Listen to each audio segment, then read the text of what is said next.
the title is about barfines in the Philippines. Now, I did not even know what a barfine was when I moved to the Philippines, nor did I know what one was for several years after I moved here. Because since birth, I never paid a woman to be with me other than the normal dating process of having dinner or going to a show or something like Radio City Music Hall, or if my parents had an anniversary. On my parents' anniversary, I took them to Radio City Music Hall. After we went to SPQR, the restaurant in Little Italy, after we had Ferrara's pastries, then we would do the Radio City Music Hall show. And if I had a girlfriend, she would come along. So if you consider the costs of dating a woman, and you consider dinner and drinks and a movie or a show on a Broadway play or Radio City Music Hall or something like that, well, what you have to get used to in life is if you're going to date somebody, you should be able to afford to take them to a nice restaurant and or have some drinks. That would be my understanding of paying for a date, because that's how we were brought up. You go out, have a date, go to a movie, go to the ice cream parlor, something like that. Maybe bring them to the Museum of Natural History, Central Park, ice skating at Walden's Pond, Walden's Rink. Maybe even go to Rockefeller Center and go ice skating there for half an hour. So for me, until I moved to the Philippines, I never heard the word barfine. Nor did I ever pay women cash money so they would talk to me. Okay, I'm pretty easy going when it comes to talking to, and I'm not shy. When I came to the Philippines, I moved into a hotel called the Golden Prince Hotel, because I moved here on December 13th of 2013, and there was no other place to go. For about 2 weeks, I went to different places in Lapu-Lapu, and I went to a couple of other hotels, the Costa Bella Hotel for $110 a night, but there was nothing to do there either. Nothing. And I moved to the Philippines to be adventurous, but they lost my luggage coming to the Philippines. So they said it would be a few days, and it turned out to be closer to 10 or 11 days. So I needed to get a place. By that time, the places I was staying in were real. For me, I would not stay in the places I was staying in. But because it was the Christmas season, it was hard to get a room anywhere. So finally, I got a room at the Golden Prince Hotel. And what I realized is that the Golden Prince Hotel, it has security, you can rent it by the month. It was 39,000 pesos per month, about $1,100 a month. But that included a buffet breakfast. And it also included security at the door, elevators, air-conditioned rooms with hot and cold water. Because prior to renting at the Golden Prince, every hotel room I stayed in, the air conditioner didn't work, the other one didn't have hot water, another one didn't have locks on the door, so you had to take all your stuff with you when you left for the day. The Costa Bella was $110. It was a storm per night, and you couldn't go in the pool and you couldn't go in the ocean. So finally, I got a beautiful place in the city, and after a few days, I realized that the Golden Prince is a central focal point for what is called mongers, Mongers. Also, for social events having to do with different Philippines sports, like the basketball team was there during, I think it was January, and there were many different events at the Golden Prince. They had a big conference room. But for 80% of their business was mongers, Mongers. And a monger, for those of you who don't know what a monger is a man, typically, I don't know of any women mongers, that would be called a cougar. A monger is a man that comes to the Philippines or Thailand and pays for the services of a woman, typically a younger woman. Now, I had no idea the Golden Prince was Manga Central because I didn't know what a monger was. I didn't know that there was prostitution in the Philippines. I didn't know that the girls don't think of it as anything other than a way to make a living. Where I grew up in New York, prostitution was prostitution. You paid for a service, and that's what men did. Not me, but other men. Some that would pay $10, and some that would pay hundreds of dollars. Me, never. Not a dollar. It's not worth a dollar to risk your life with getting a venereal disease or worse, having somebody put knockout drugs in your drink and take your wallet or your jewelry or your gold. That happens every day. So the Golden Prince, I met a guy named Dirty Bob. Him I remember. But I met many, many people there. Superman, the man who I made a video about 3 months ago, he came to the Philippines like myself to meet a girl and to stay with the girl he met. And as it turned out, Superman met this woman who he ended up staying with for several years. He eventually, after a short period of time, wanted to marry her. And I went to the engagement party at an ice cream parlor, and he asked her to marry him, and I have it on video.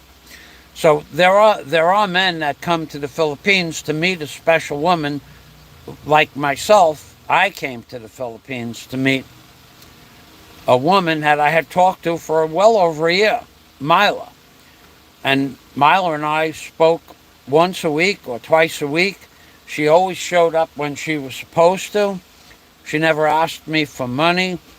I would give her like $20 a month because she did not have a computer and she had to go to the internet store, and we talked on Skype. And then after a year and a half of talking with her, she said to me she'd like to buy a dress and a pair of shoes so she could meet me at the airport. And I only gave her a small amount of money, $50 US. And she said, okay, I'll meet you at the airport December 13th. As it turned out, I left December 10th, but we had an ice storm on the way out of Kennedy Airport, and before we got to Canada on an Air France airline, there was 6 inches of ice before we were ready to leave. So it was a 9.5-hour layover, plus it was a 3-hour delay in the plane after we got in the plane. So I had a lot of problems getting to the Philippines, and then they lost my luggage. So I arrived in the airport on December 13th at about 12 o'clock, and I was able to send Myla a message from Canada that I would be there on the 13th to look for the flight number. Well, she never showed up, and neither did my luggage. So I didn't have anybody that spoke the language. The porters could not find my luggage. The people that look for your luggage had no idea where it went, even though I had the ticket stubs. And then they said you should get a hotel room. My plan was to never live in Cebu. Even though Mila lived in Cebu, my plan was to live outside the city of Cebu. But being that I had to go check every day for my luggage, I rented at the Golden Prince. Digressing back, 80% of the men at the Golden Prince came to the Golden Prince to meet young college girls and to pay them money for their services. So that would be considered prostitution. That was factual. So at breakfast time, what the men talked about, most of the men, was how much they paid for a girl, and what dating site they met the girl on, or what college the girl went to. And I found it a little bit depressing, because I didn't know that there was such a high rate of prostitution in the Philippines. I had no idea. I didn't know anything about prostitution when I lived in America. I was streetwise. I knew it existed. But prostitutes was something that other people did and didn't talk about. But here in the Philippines, everybody looks at it as just a way to make a living. Personally, I would pass on meeting a girl and giving her money for sex. I would not do that. It just ain't going to happen. But these people, they come here to do that. And the girls are okay with this. They don't look at it as that they're destroying their lives, because the girls here in the Philippines look at it as a way to pay their way through college and to help out their family. And their families look at it as a way to earn a living. That's one of the reasons why I maintain being single in the Philippines at this time, because although Daisy was a really cool girl to hang out with and very, very, very, very, very honest, never wanted anything, she was not anything like these other women that I've met before and after her. So the average woman that you meet here is probably a decent girl. But when you get to be my age, they want more than I'm willing to give in terms of money. Okay, that's just not gonna, I am not going to give them and their children, because most of the women that I meet have children, and their families money. That's just not going to happen. Okay? I have enough money to take care of the things that I want to do, and I would choose to be single. But there are men that come here, they're here for 2 or 3 months, and they don't have time to find a decent girl. So what they do is they go to a place like the Golden Prince or other places in Cebu where they have something called barfines. And barfines, which, like I said in the beginning of this video, I didn't know what a barfine is. Barfines are money that you give the owner of the bar, not necessarily the girl. And then the owner of the bar allows you to take the girl outside of the premises with no agreement between you and the owner of what's going to happen. So let me get it up on the screen what a barfine is and how much it is, and then we'll talk about whether or not it's a worthy endeavor. Because me personally, this will never happen. I will be 1,000 years old, or I will be in the Philippines until the day I die, and I would never, ever, ever, ever, ever do a bar fight. Ever a bar fight. Ever do a bar fight.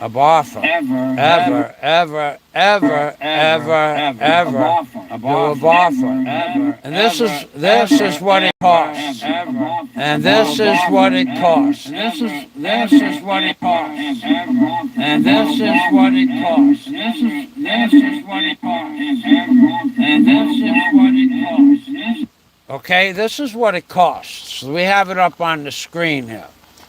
A bar fine is a payment made by a customer. Now, until today, to let you know how ignorant I am about bar fines, until I looked it up today, because this is all new to me. A bar fine is a payment made by a customer to the operators of a bar that allows a dancer, a hostess, or some other employee of that bar to leave work early, usually in order to accompany the customer outside the bar. Now, until I read that today, I thought a bar fine was money that you take out of your pocket and give the girl. Just to let you know how ignorant I am when it comes to mongering and bar fines. I thought it was you take money out of your pocket, you meet a girl that works in the bar, because we're going to talk about that in a few minutes as well, and you give her the money, and then you disappear. No, the bar fine goes to the owner of the bar. So basically, what that says is that you're paying the bar to take the girl out of the bar. And that money is the bar's money. Now you have to give more money to the girl. That's the way I read it. But because there's no way that you're going to pay the owner of the bar and then bring the girl outside the bar. You don't know if you're going to spend an hour with her or you want her to stay at your hotel overnight. So you have to pay the bar. Now I'm going to turn it around and show you how much a bar fine is. Okay, we'll go to the next tab here. A bar fine, this is ridiculous. This is insanity. A bar fine is 4,200 pesos or 80 US dollars or $160, $150. Well, let's get that up on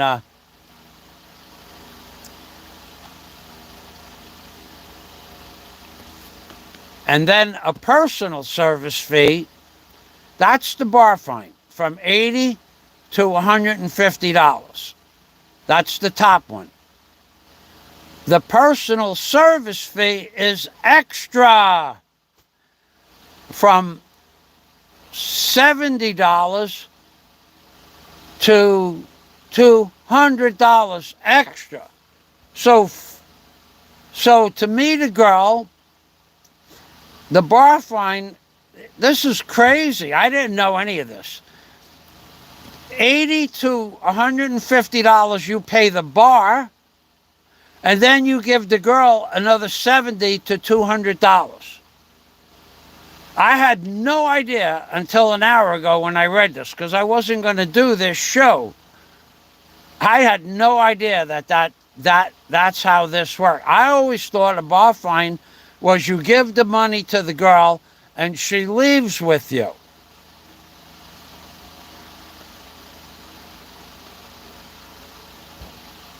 It's not like that. You pay the bar $100 to $150, and then you pay the girl another $70 to $10,000. Now, I think that's crazy. I think that's insanity. And then you have Of course, you have to. Steve 25901. Let me go up to the top of the comments. Cortland.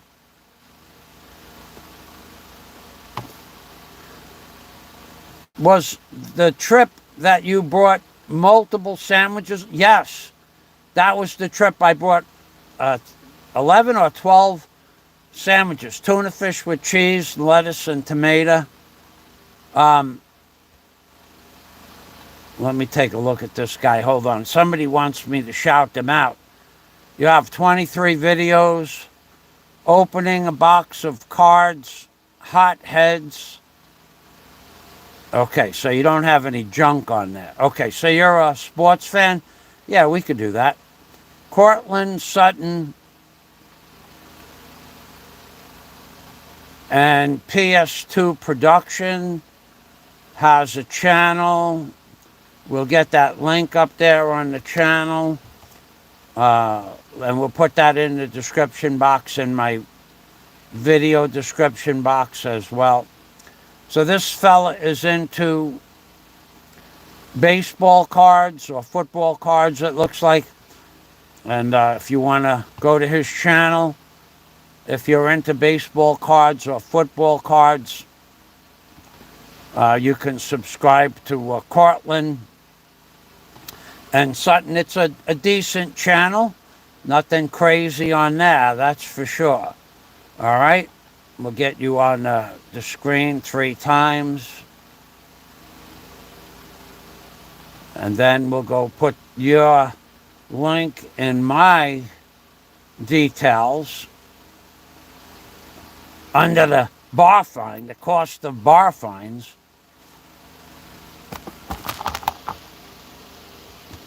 Okay, just try to give it a thumbs up, the video, when you do stop by, Cortland. Thanks for saying hello. Okay, now let's get back. Let's get back to the business at hand. Is the proper way to deal with that. DNC, you always pay for sex one way or another, but not $200. Hey, well, let's just stop right there. If I took a woman out to Radio City Music Hall when I lived there, I think tickets might have been. We would go to once a year. I like to go to see the Ringling Brothers and Barnum and Bailey Circus. They did a show at Radio City Music Hall, but we also saw the Magic Acts and whatever we saw at Radio City. But it was a show.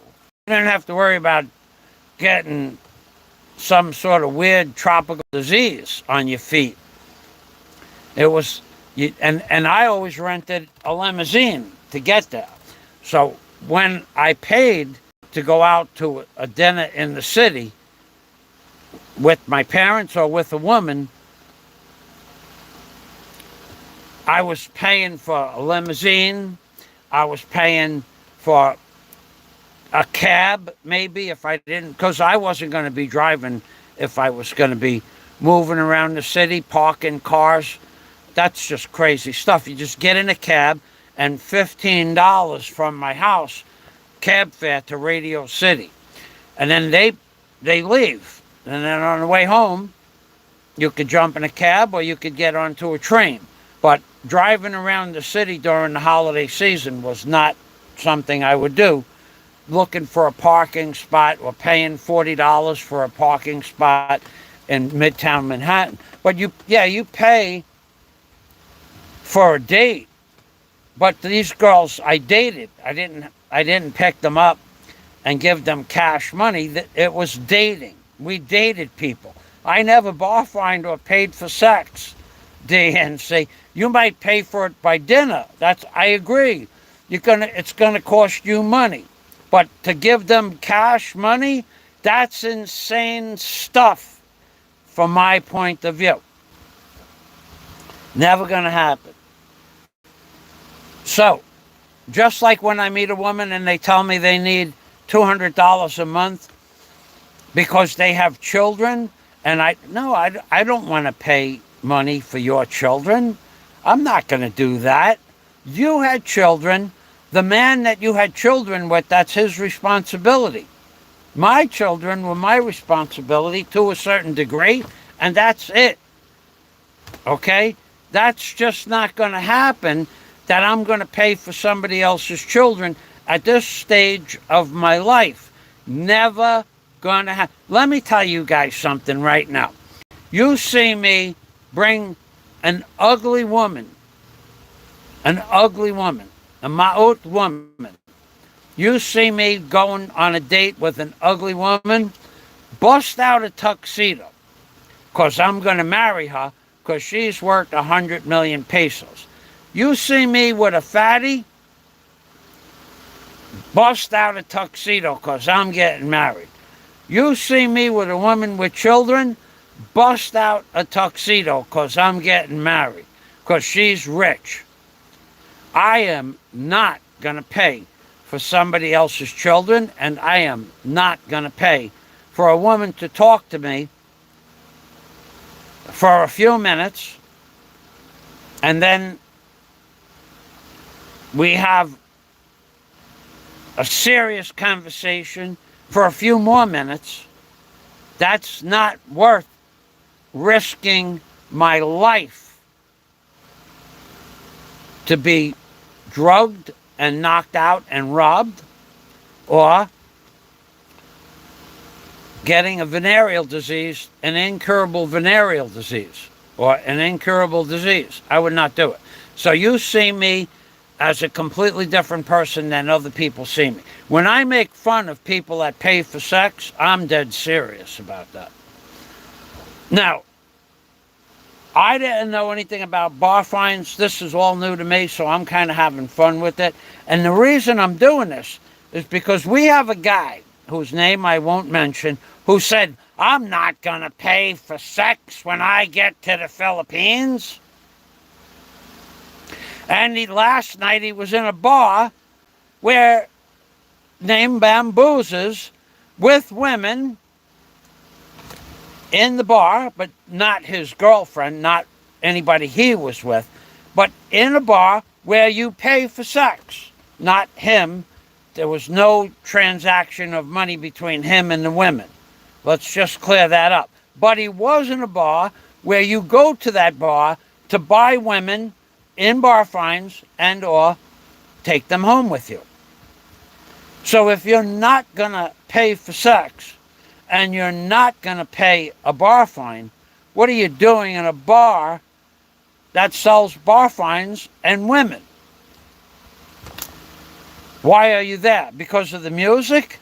There's thousands of places that play music that don't have barfines.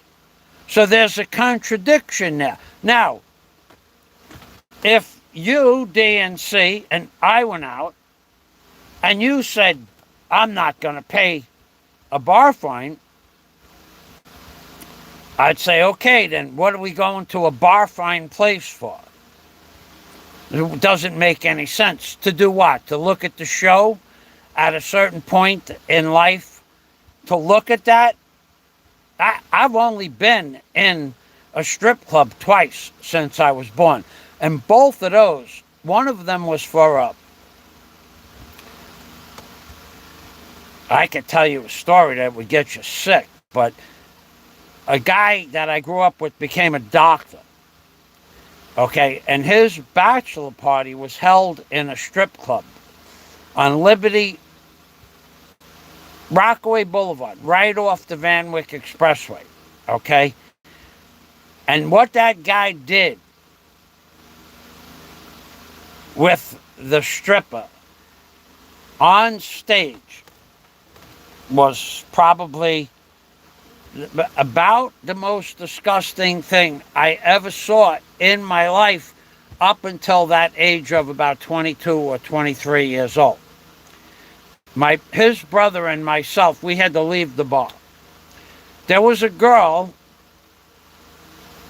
where for $10 you could go in the back of the club and play house with the girl in the back room. It was a black chick. And she came out the guy who I was with, Donnie, Joey's brother, Donnie gave her, I don't know how much money he gave her, $20 to go up and dance on stage with his brother Joey that was getting married. And Joey was pretty drunk. And I knew Joey since we were 12. And what Joey did with that girl was he made her dinner. He cooked her dinner. Me and Donnie got sick and we walked out. Actually, we went home after that. We just left. But now that was once that I was in a bar that there were strippers. And the second time, I was in a bar with about 12 or 13 guys. And it was a strip bar. And this, I was in my 30s at this time. And the guys that I were with were real players. They had a lot of money. And they were talking to the girls. And they said to me, we're going to do this, this, and this. And I said, all right, I'll see you guys back at the house. Because we all lived in the same building. I could tell you the name of the guy, and you'd know who it was, but I won't. So we all lived in the same building. I says, all right, I'll see you guys later. Because I was in one of their cars, and that's where we ended up. So I left. So that was twice. After that, I've never been in a place where you could rent a woman by the hour or the minute, as some people might be Minutemen in the olden days. So when I got to the Philippines and I realized that this is common, then I also, what you have to understand, this is a Christian country of Christians. They have the strangest duplistic rules in the Philippines I've ever seen in my life. I've seen people that do the strangest stuff. I don't want to say what it is. Yet when they go by a church, they do the sign of the cross. I've seen girls that I know what they do. I know what they do. Okay? And they wear little crosses on their neck for Jesus. Okay? Because in the city of Bohol, there are places like that you can do that kind of thing. They call them massage parlors. But these girls are working girls. That's crazy stuff. So these people that went to Bamboozers last night, and the one fella, I don't pay for sex. Well, what are you doing in that bar? Okay, so maybe he himself doesn't pay for the sex. But his buddy that took him there will probably slip the girl $100 to take care of him. So if you don't pay for it and somebody else pays for it, is it still not pay to play? So the way these people that have these types of encounters with women, the way they justify it, I think is hilarious. Because you don't pay for it, but you're in a bar with a bunch of women that are working in the bar, and you know the other guy brought you to the bar to hook you up with one of these women, but you're not going to pay for it, but he pays for it instead, and that means you didn't pay for sex. Really? That is quite the arrangement you have inside your head to believe that nonsense. It's like, it's crazy. DNC.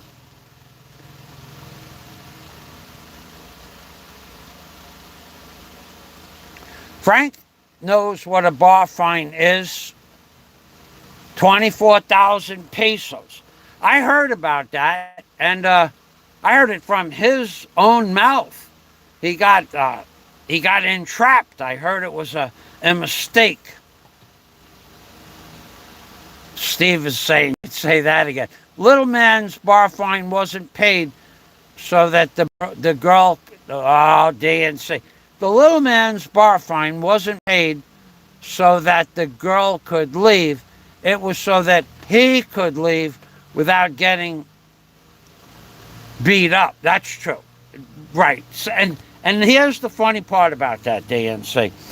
Imagine, okay, so I didn't know what a barfine was, right?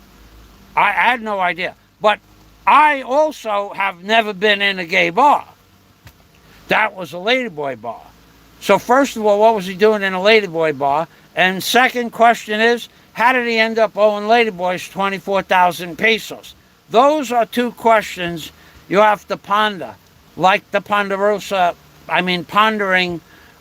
in your mind. You have to ponder those questions. What was he doing in a ladyboy bar, and how did he ring up a 24,000 peso bar fine bill? And then you have to ask yourself, what would be worth $600 or $100 an hour? What would be worth $100 an hour with a woman or a man? In his case, what would be worth $100 an hour? I don't know. But first of all, I wouldn't be in a ladyboy bar. Second of all, I would be a little bit smarter than to know that those services aren't coming free. And me, I wouldn't want the service to begin with, so I wouldn't want it, I wouldn't get it, I'd walk out and I'd leave. And that would be the end of it. I wouldn't owe anybody anything. But to spend $100 an hour for 6 hours in a ladyboy bar, that's what it cost him. Now, that's a good example to throw up to these people that are coming to the Philippines. In a few short hours, somebody rang up a $24,000 peso bar fine bill. Here's the question. What do you do in a ladyboy bar that's worth 24,000 pesos? How much is 24,000 pesos? It's $500. At the time, it was about $500. What do you do in a ladyboy bar that's worth $500? And then think about the sickness inside somebody's head to even spend $500 for any kind of sex, of any kind, anywhere, anyhow. Nothing in this world is worth no amount of money, no amount of woman is worth $500. And then ladyboys, well, if you're into ladyboys, well then, how do you justify spending $500 on ladyboys, $100 an hour? How do you justify that? I mean, I didn't know they were charging me money. What? You thought it was for free? That guy is. He might not be too bright, but he's not that stupid either. I need some mongering lessons. I never knew what a monger was. In fact, I didn't know what a monger was until about 3 years ago. The word monger, I know now that the men at the Golden Prince were mongers, but they didn't call them mongers. A barfine is when a normal person vomits upon realizing they are contemplating paying for some Charlie Michael Dumpster who has been with multiple partners, likely in the last few hours, and you ingest it. That's disgusting, Scott Del Fuego. Yeah, chewing on somebody else's bubble gum is what Scott is talking about right now. That's true. Scott Del Fuego was the one who came up with that. You go to the guy that was in Bamboozers last night. That guy was talking about eating a certain kind of fruit and vegetable last week. You're going to pick up a broad in a bar. Think about this. That might have been with 2 or 3 men that day. And then you're going to have act out your fantasies with that. That's disgusting. That's just this. Plus the diseases. So we don't even. That guy said he wants to be with somebody else's ex-girlfriend. Why? Why? For that kind of money, you could be with anybody's girlfriend. Why do you have to be with that other guy's girlfriend? For what reason? You don't even know how much or if it's for sale. You have no idea. But you just want to be with her, what? Something that you want to test? You're a sick dude. You're a sick dude. To want to be with somebody else's girlfriend, that idea itself is sick. That whole concept is sick. So to want to be with somebody else's girlfriend and to actively search after it, that's even more sick. That's why you're in Bamboozers, that you're not paying for Barfines, but somebody is. So you people out there that want to go to the Philippines and you want to pick up little girls or women that have been used and abused, that's crazy stuff. That's nothing, that's not normal. It's from a moral point of view, everything we ever learned from birth, growing up in any kind of religious is when you pay for sex, that's as low as it goes. Now, being that you don't pay for it, somebody else buys it for you and gives it to you for a person, that's as low as it goes. It don't go no lower than that. That's it. That's the bottom line. When you're paying a woman that may have been, as Scott said, with 2 or 3 other men that day, and you don't know, and you think that's cool, there is something seriously wrong with you in your head to do that. To do that, even to be with the woman, knowing that you're going to risk your health. Maybe you'll catch some weird disease, maybe not. Maybe you'll catch some weird disease that could be fixed medically, and maybe not. Maybe because everybody knows each other, you'll just pay the money and have your way and be done with it. But the whole concept of being with women that work in those kind of places is beyond me, because like I said, it's happened before. You have a wallet, maybe you have 20, 30,000 pesos in your wallet. They go like this and they touch your lip and there's a knockout drop on their finger and you're sleeping a minute later and they take your wallet. What are you going to do? Go to the police and say I was with a prostitute and she took my wallet? You're not going to do that. You can't do that. And even if you could do that, you can't prove how much money you had in your wallet. You can't prove she took it. You can't prove that you didn't give it to her. You have no recourse if she robs you. Why would you put yourself in that position?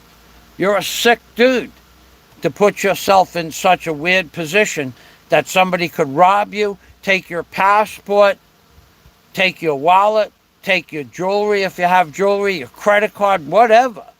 That's a sick, sick, sick position to put yourself in.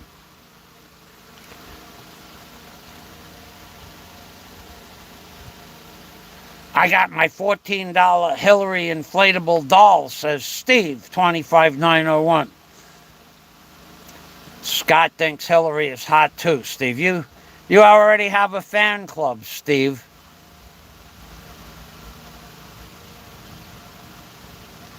A goodbye bill.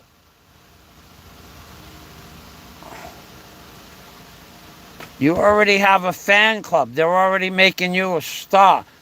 And I posted the costs of a barfine. A barfine is $80 to $150. That you give to the owner of the bar. And then there's another $70 to $200 for the woman. What woman in this world is worth $200 to go like this?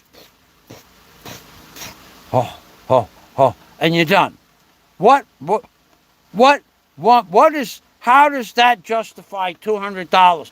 And you know what the big problem here is? The guy's getting it all for free. He said he was paying for his own vacation, but he's not. That's a lot of malarkey. So now it's not even costing him any money. And that's why he's kissing that other guy's Badinsky. So you not only did you have to bow down, cow down to another man and his wishes and wills and wants, but you are putting your life and limb at risk to be part of a sick, demented aspect of society. That's my opinion. Okay? That's my opinion. You to risk your life and limb and or health for a woman for a few minutes of possible enjoy. First of all, I couldn't enjoy it because I couldn't be with a woman knowing that she was with 2 or 3 other men today or yesterday or the day before or this week. I would never want any part of that. Now, if you don't know about it and you meet a woman, well, you don't know what she is, you could meet a madam for all you know, and she could be like a normal person. She could have been a madam in Angeles City, and now she's a churchgoer in the front row with a long skirt and a pair of low 2-inch heels, not 6-inch pumps, and a pump-up bra. You don't know what you're getting, but you know what you're getting when you're paying for what you're getting. Then you know. That's crazy stuff, man. That's crazy stuff. So anyway, I learned a lot. Thumbs up. Oh my God, I never saw 27 thumbs up. That's crazy stuff. 27 thumbs up. Thanks, Scott. Steve 25901. When I was young, I was all for going to weird, dangerous, skanky places. But now that I'm old, I don't even like to go that far from my own bathroom. I never did. I went to the Ritz. That was like a nightclub. I went to Studio 54. That was crazy. I went to Les Jardins. That was a crazy place. But we didn't pay for nothing. Okay? Nobody ever paid. None of the people I ever stayed with paid for sex. Nobody. Well, the king of 95th Street, he did. The king of 95th Street was notorious for renting women. And the other guy, whose name I would not... Let me tell you something. There's a guy, I could say his name, that I hung out with. Every single person on this channel will know this guy from America. Everybody in America knows the guy's name. He was big into paying women. But he would pay them large amounts of money. But when one night I ended up hanging out with that entourage, and we ended up in a strip club, like I said before, and he said, we're going to do this, this, and this. I said, I'm going home. Good night. And I left. I had already made up my mind that was never going to happen. I am not risking my well-being. And at that time, if you remember, there was a communicable disease called AIDS. And at that time, they believed that AIDS was incurable, number one, and that it would devastate the population of the world across the board. Didn't turn out like that, but that's what they believed. So at that time, that was a big factor in me deciding to never have that type of a lifestyle. But there were other diseases as well. There was chlamydia, and there is people that get chlamydia, and you don't know that you have chlamydia. And then you go home and have intercourse with your wife, and you give it to your wife. And then a few months later, you go to the doctor because something ain't right downstairs, and the doctor says, sir, you have chlamydia. And have you had intercourse with anybody in the last, 6 months? And you tell them, yes, sir. I had intercourse with my wife. And then the doctor tells you, sir, you need to go home and tell your wife that she has chlamydia, because she has chlamydia. And then ask your wife if she's had sex with anybody, because whoever she had sex with also has chlamydia. Now that's factual. Okay?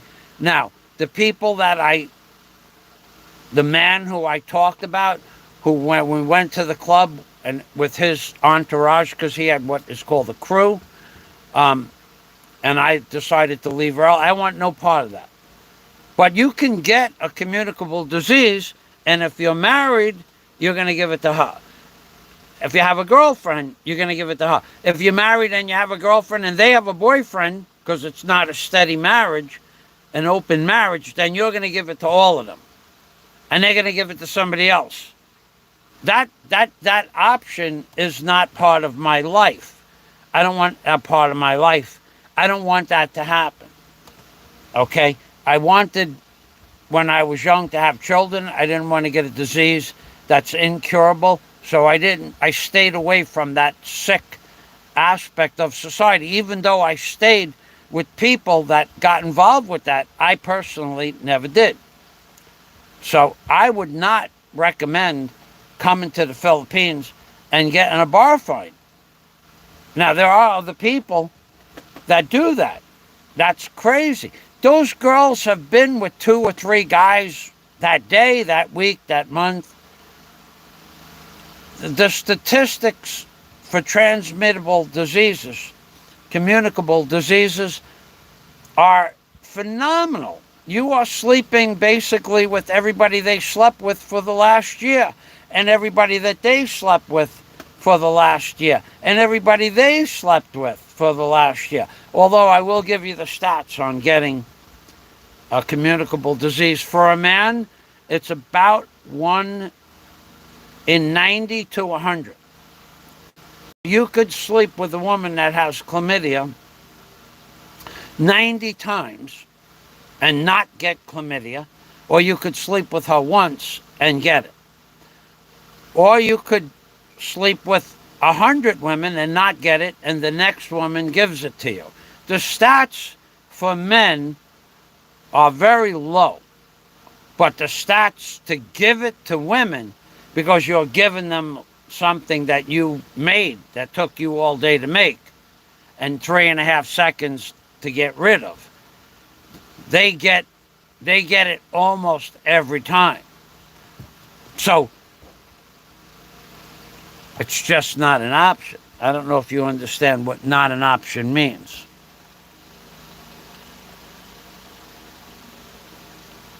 He was playing with the forbidden sausage, says DF. I don't know what that guy was doing in there. But what are you doing in a male strip club to begin with? You got to ask yourself that question. I don't know that movie, Steve. You know a lot of stuff I don't know. Steve 25901, he has a wide variety of knowledge base. Flying Circus, well, here comes the mayor of the other side of YouTube. No need for mayonnaise. Give a whole new meaning to spurnips. Dennis Adam, thumbs up, baby. It's free. Thank you, Dennis Adam. All right, so, wow, Dennis Adam just got me 10 thumbs up. I never had 39 thumbs up. Maybe that's what he was doing in the Ladyboy Bar, giving those guys a thumbs up. That would not surprise me at all. The video I saw the other day of a guy asking you whose bum you would rather look at, that is on my list, my playlist of possible gay bloggers in the Philippines. It's called Sexual Fantasies, my playlist. Videos like that go onto my playlist. So that video where the fellow was asking, whose bum would you rather look at? That's on my video playlist called Sexual Fantasies. Coffee House, thanks for the thumbs up. Thank you for stopping by. Emma Corrales, we love you. Whoa. Thank you, Emma. And we love you too, Emma. Emma is one of my favorite names because it's part of Emily, and that's part of one of my favorite songs, Pink Floyd, See Emily Play, but also The Avengers, Emma Peel. She was such a cool lady. Thanks for stopping by, Emma. DNC, chlamydia. I think dated her back in high school. I could give you example after example of people that I know that got communicable diseases and got divorced there shortly thereafter. I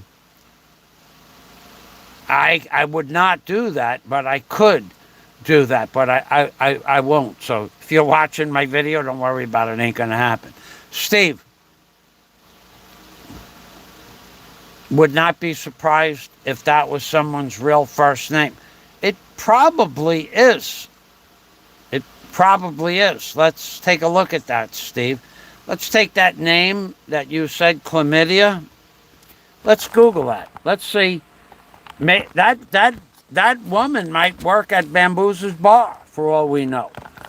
That woman might very well work at Bamboozers Bar. Chlamydia meaning, let's look up chlamydia, the name. Chlamydia name, origin. Chlamydia name origin. Derived from the Greek meaning cloak-like mantle. But is that chlamydia? Cloak-like mantle. That's like a little man in a canoe? No. Where does the name chlamydia come from? Cloak-like mantle. The term was coined based on the incorrect conclusion that chlamydia are intracellular protozoan pathogens that appear to cloak the nucleus of an infected cell. Now that I like that definition. Let's post that. Yeah, that's wow. That has an actual meaning. It's a communicable disease, that's for sure. All right. So the person or persons that are worried, don't worry. I'm not going to be mentioning anybody's name in this video. But I can give you example after example, including members of my family, both men and women, not my immediate family, but my extended family that had problems like this. All right, so Dennis is saying, can we get 50 thumbs up? Somebody's buying thumbs up. You guys are no way did I ever get that many thumbs up. Somebody's buying them. Okay. They're egging me on here. It's a giant clam. It is a giant clam. One with stretchable walls.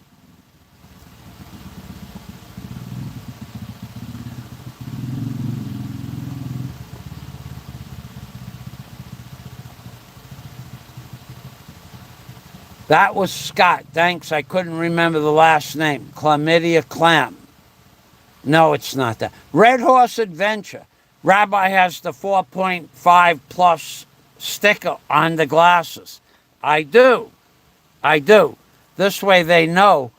Without that sticker, Red Horse, they wouldn't know that these are the new glasses. Because it's almost impossible to see the difference between the old glasses and the new glasses. See that corner there? Without that sticker being right there in the corner of the glasses, you would not be able to tell that these new glasses are not the old glasses. See? If I do this, it's in, hey, Red Horse, thanks for stopping by. Thank you. Red Horse Adventures, by the way, bought for me as a gift, not one, not two, not three, not four, but five. 5 pairs of these glasses. 1, 2, 3, 4, and the ones I have on, 5. 5. That would be like $100 super chat. Thank you, Red Horse Adventure. A whole box of reading glasses, baby. And these are the perfect power for my eyes. The other glasses work just fine, but they've broken. I'm in the process of fixing them. Once again, the arm fell off. It's still repairable, but I'm going to have to wire it up this time. See, this side has wire, and this side, the wire broke. So I got to get some wire and some 502 and some epoxy. But the problem is it makes these glasses, probably comes in at about 75 grams, where these are about 15 or 12 grams. So they weigh heavy, but they're new ones. You can hardly tell the difference. Thanks, Red Horse. So let's put these away. So we got 2 pairs in there. I'll just put this stuff over there for now. 5 pairs of brand new glasses. It's a $100 super chat. Thank you, Red Horse. Salamat. Mini pearls, 99. No, these are not 99 peso glasses. Like the mini pearls 99-cent tag. Oh, okay. Yeah. Now these are. I would estimate they're more than $15. Thank you each, at least, plus shipping to the Philippines. Thank you very much. Now we have Simulacron. Oh, Sim, I got a question for you, but I cannot ask you here. Rumor has it, Tim the Chin started out in the bar with the little fella parked for 6 hours. I wouldn't doubt it, because you know how those guys move around. You know, here today, gone tomorrow. And if it wasn't Tim the Chin, I would, look, I've had my doubts about that guy for years. I am probably, okay, as I said, I grew up in New York City. I don't participate in the stuff that I know about, but I know about, what I do know about is gay, okay? Because my favorite uncle was gay. You hear me say this every time I make a video almost about this topic. My 2 cousins, girls, are gay. One of my girlfriends, Fabienne, the French girl, bisexual. And many other people that I grew up with, including my 2 closest friends, were gay since we were 13 years old, 12 or 13 years old. And I didn't know it, but I knew there was something off. Then I stayed with a crew of people, men, real men.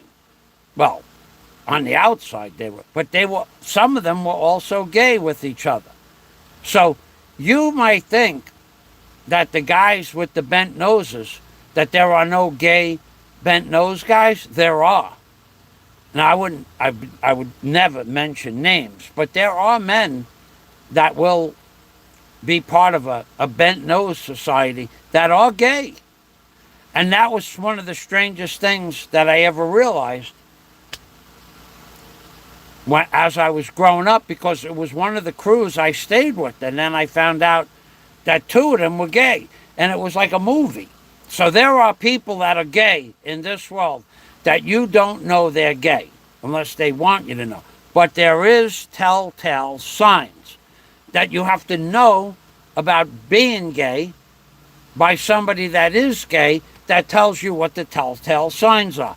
And one of them is, if you ever shake hands with somebody and they go like this, once, twice. If they go like this, once, twice, it's called the double squeeze. Once, twice, like this. Once, twice. You shake their hand. You come in for the handshake. Most men, they put the thumb down over the top of the thing. If they go like this, once, twice, and they squeeze your hand twice, that's the double squeeze. That is, they are telling you that they're gay. And if you don't know what that means, and you give them a double squeeze back, then they're going to think you're gay too. And then the next thing that they do between them, I don't know. All I know is that the double squeeze is an immediate greeting. Hello, once, twice, double squeeze. The person that gives you the double squeeze, they're gay. Now they want to know if you're gay. After that first initiation of those, now if you don't give them a double squeeze back, they'll know that you're not gay. But if you give them a double squeeze back, well, then there might be a second sign I don't know about.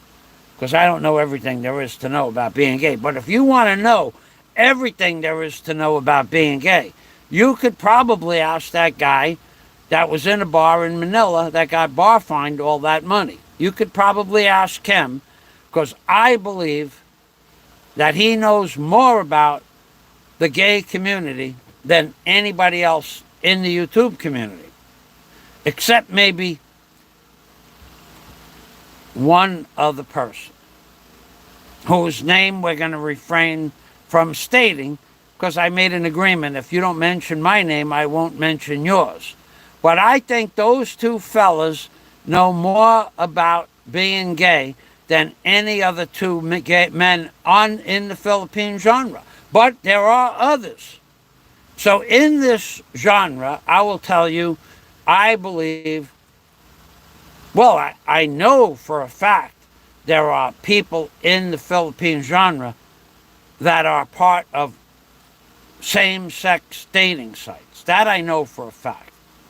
And then I also know for a fact that there's other men that love talking about men's private parts. To me, that's gay. I don't know that they're gay, but to me, that's gay. So if you're always talking about, let's say, John Blaze's package, for instance. If you're talking about John Blaze's package, and you want to know how big John Blaze's package is, because you want to know, and also other quote-unquote gay men want to know. Well, are you asking them for the other gay men, or are you asking for your own personal knowledge? And if it's for your own personal knowledge, why are you asking those questions? Those are what I want to know the answers to. You want to know the size of a man's package, and I want to know why you want to know the size of a man's package.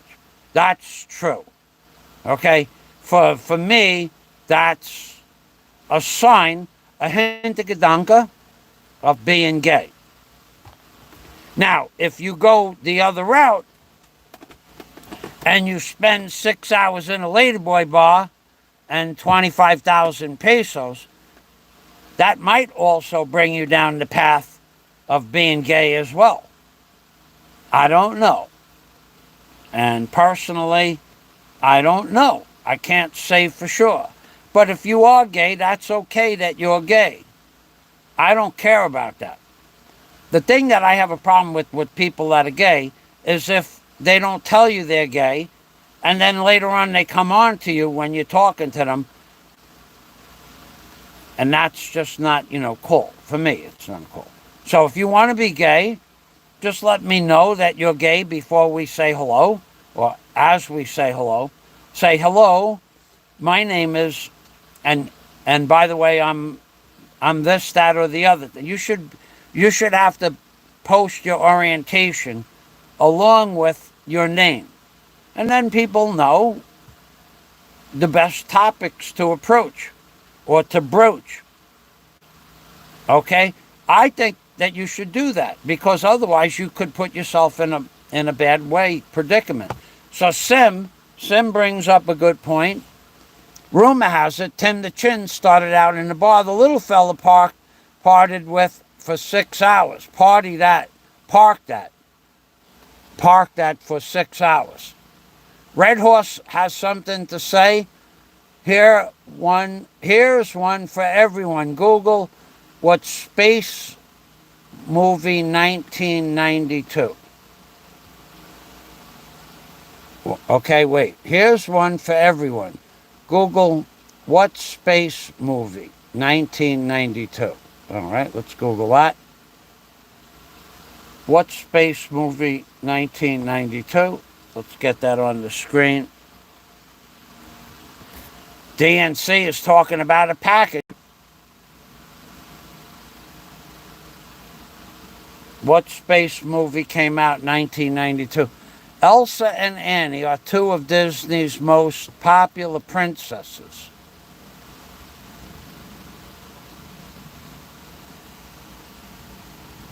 I'm not saying the correlation here. Okay? I'm not saying the correlation. Steve, wow, Red Horse. I'm not saying the correlation. I don't see it. The Disney princesses in Ralph Breaks the Internet.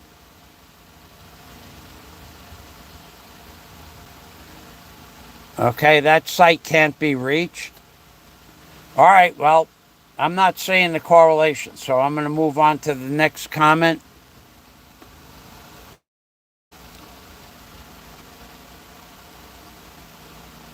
Oh, Scott with the wordsmithing.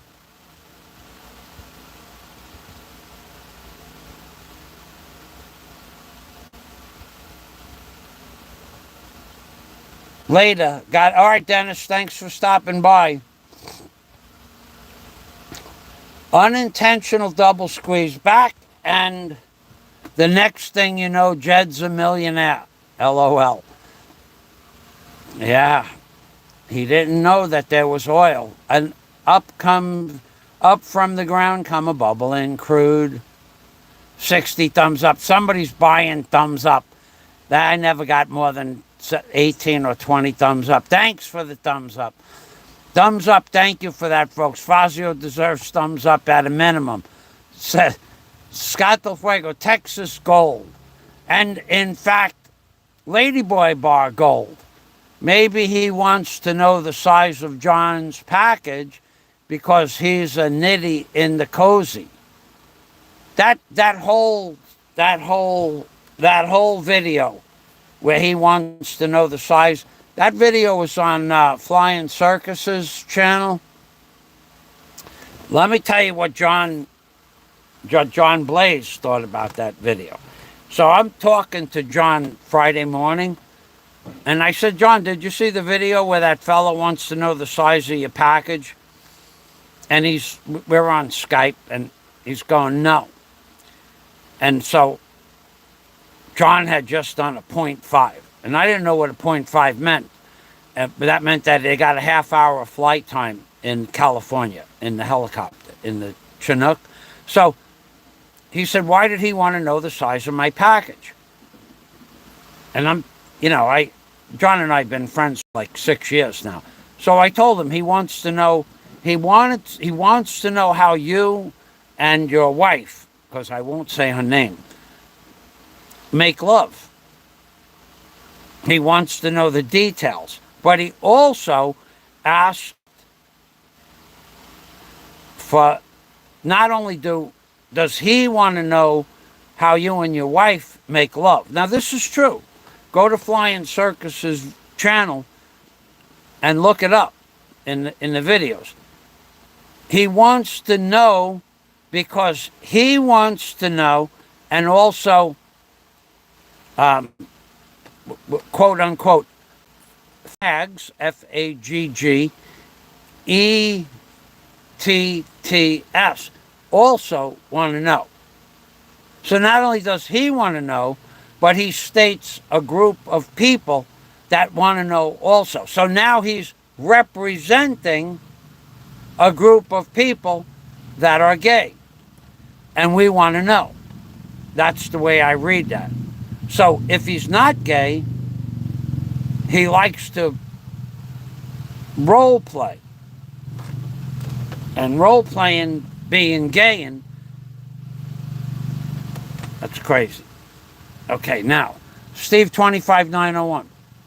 What about if you're peeing and have a beer in one hand and are lighting a cigar with the other, and your friend offers to shake you off when you're done peeing? Is that a gay? Well, Steve,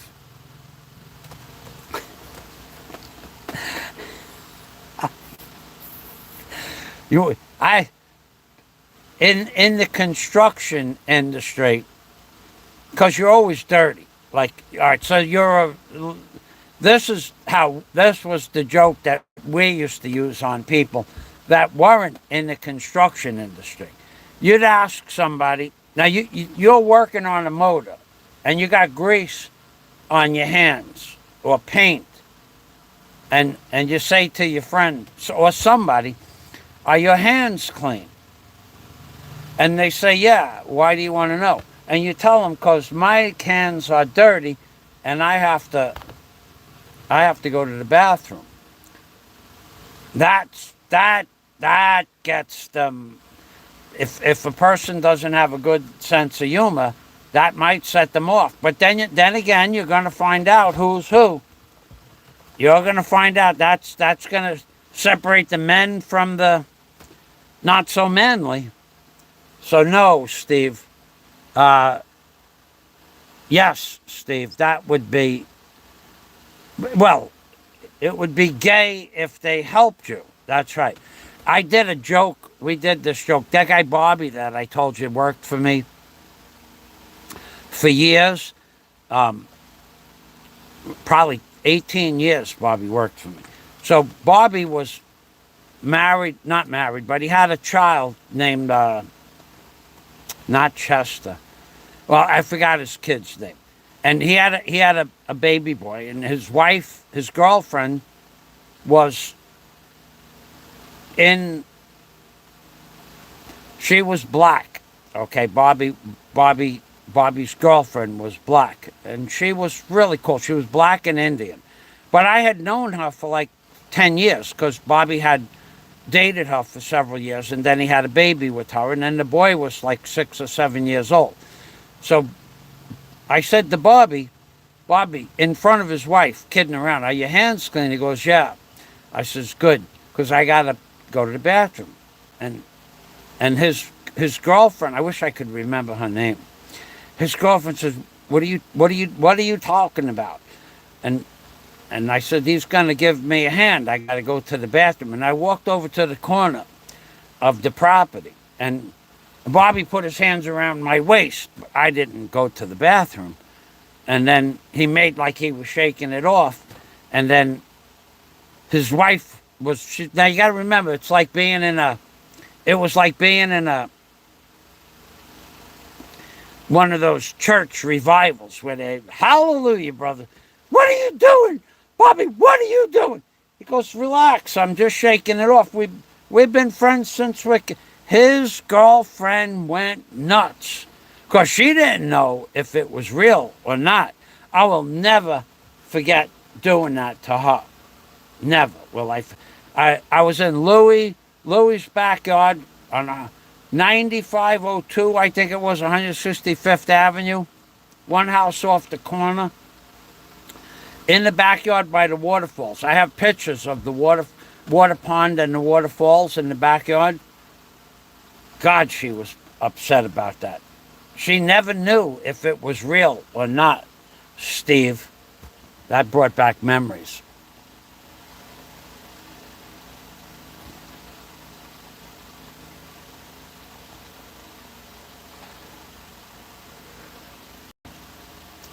A cozy would be quite a thoughtful gift. I don't know what a cozy is.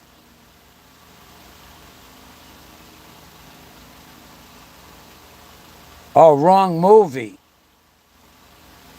I don't know how to say that. Wrong movie. From outer space. Ha ha. I can't even figure that out.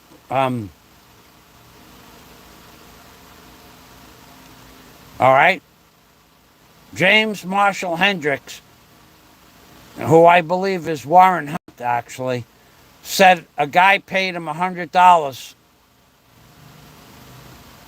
and that isn't gay. Uh,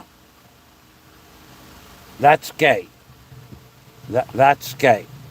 Okay, that's gay. Don't don't let anybody tell you any different.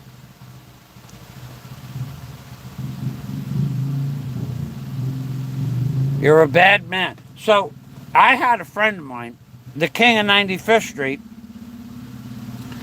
He he I could tell you stories about corruption in New York City that go all the way through the DEA and the CIA. But so the king of 95th Street, okay, he gets pinched with let's just say a suitcase full of stuff, okay. So the long and the short of it is, he goes to jail for a year and a day. But they get to keep the suitcase and they get to keep the money that the suitcase was supposed to be exchanged for.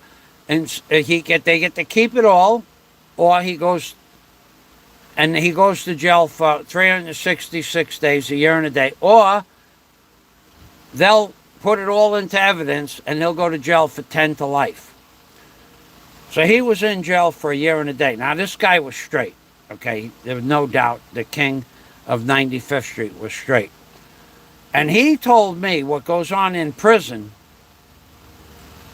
is that men will have relations with other men and they don't think it's gay. That's got to play heavy on your mind. For me, that's gay. For me, that's gay. So Steve asking that's gay. Okay, that's just gay. There's no way around that. I mean, that you could, because you're in prison and you don't have another choice, you have another choice. Just remain celibate or take care of it yourself. But the men that are in prison for a long time don't look at it as being gay. That's just a way of life. So for me, that's gay.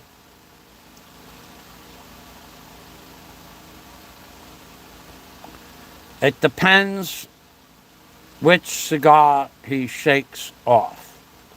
Simliquan, should I upload that Brothers from Outer Space?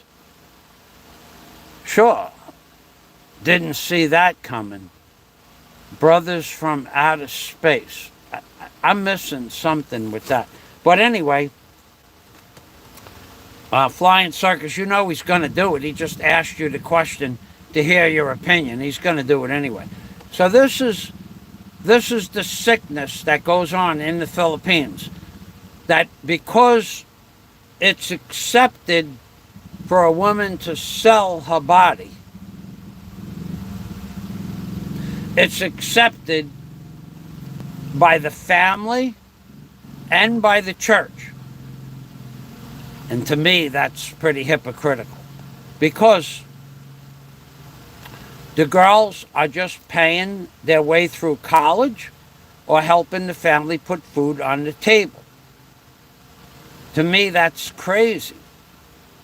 There's other things that they could do, like, I don't know, wash dishes forever, 15 hours a day. I wouldn't want to do that if I was a woman, but the mindset here is that that's okay.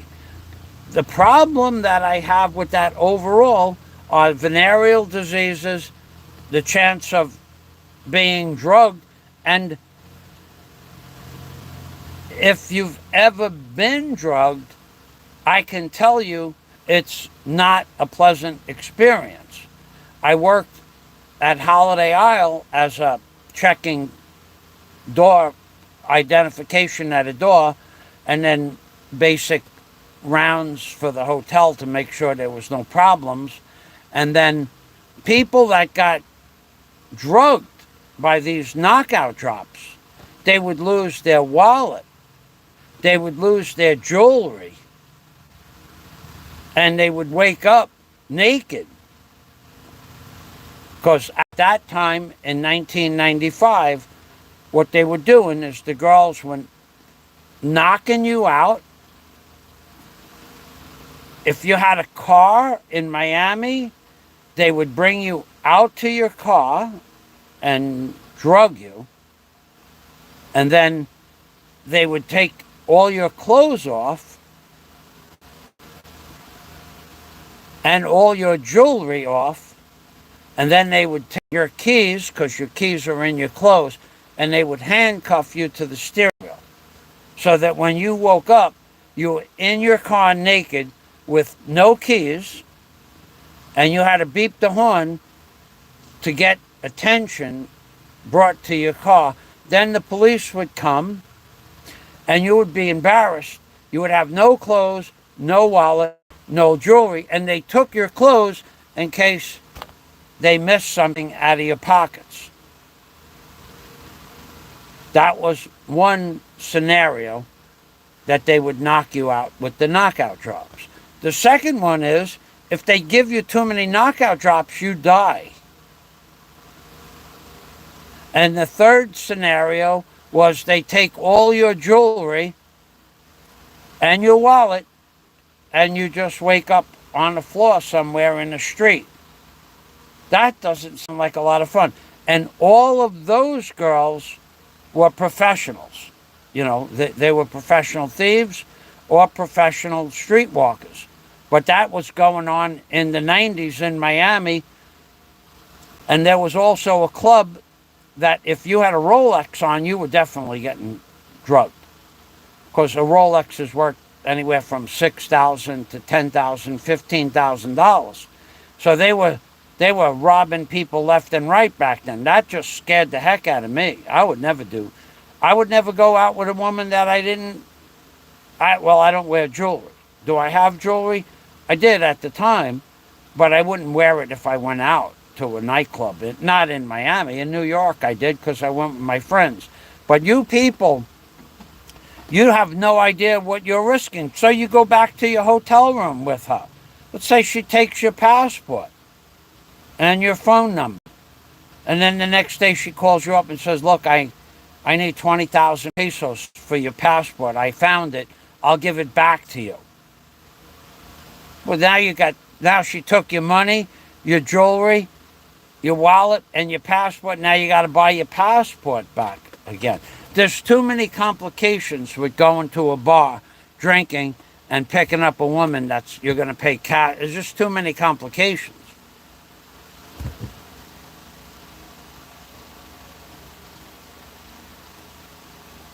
Sim Flying Circus has already loaded that video. Hi, says Ahmad Hostman.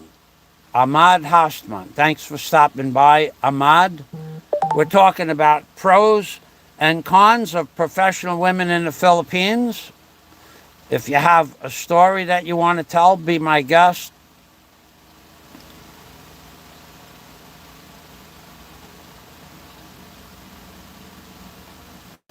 Red Horse Adventures says, wow, that was a pretty sophisticated.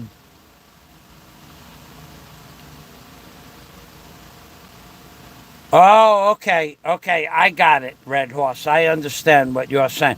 Red Horse said that he knows of a house that got robbed once. They stole everything and had replaced it with exact replica diamonds and fake watches. Yeah, I got that. I didn't never heard of that before, but the oyster is 6,000, and the Rolex Daytona. Well, they have Rolexes, right? I don't know anything about Rolex watches. Basically, I know nothing about that. So the oyster is 6,000. That's the stainless steel one. That one I know. But the Daytona is 44,000.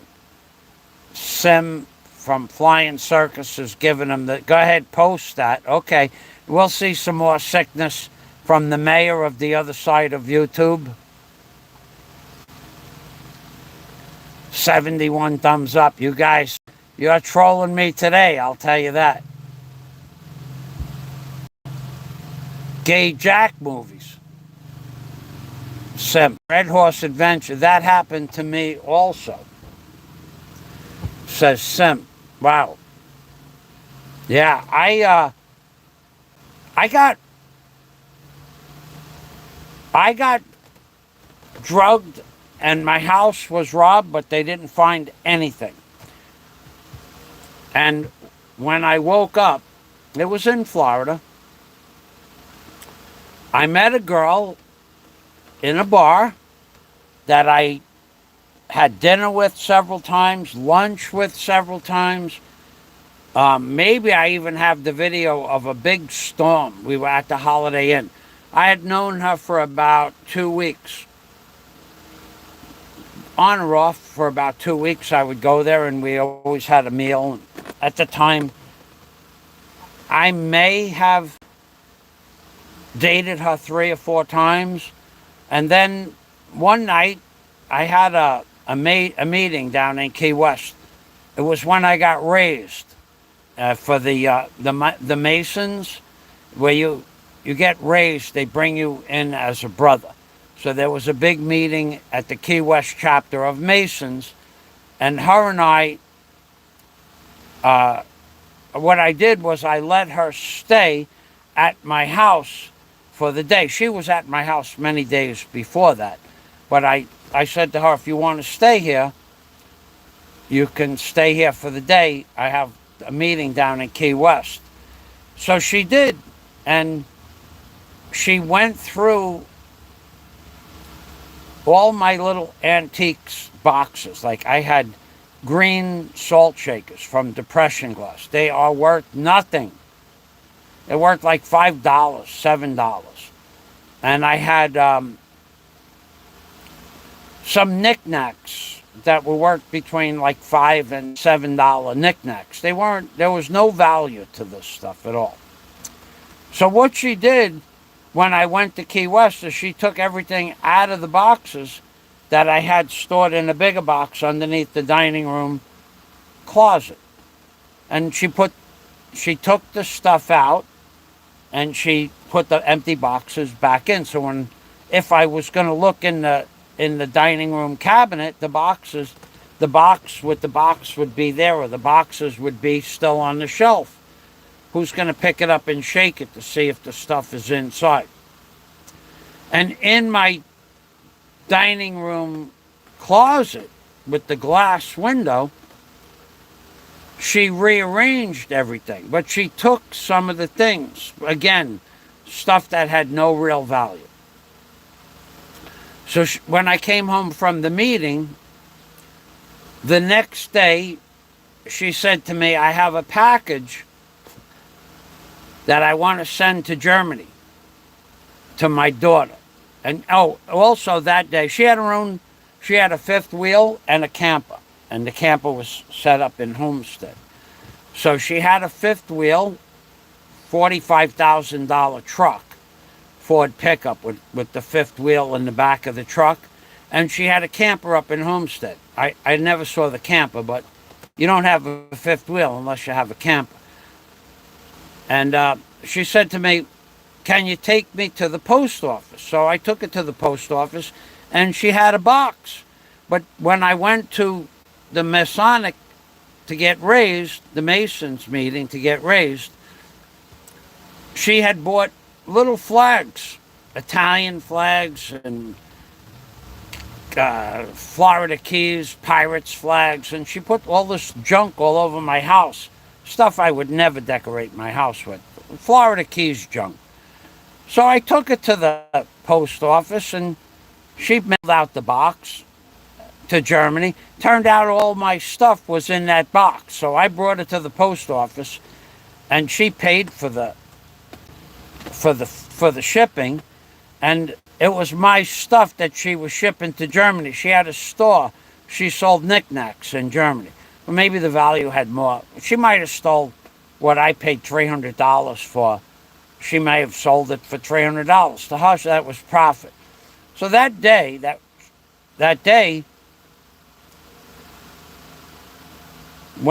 After we had dinner, I said to her, she says, "Are you thirsty?" I said, "Yeah." Now I had just filled up my Brita water pitcher. And when she says, "I'll get you some water," because I don't think I drank at the time. And when she came out with the Brita water pitcher, it had about 3/4 of an inch of water in the pitcher.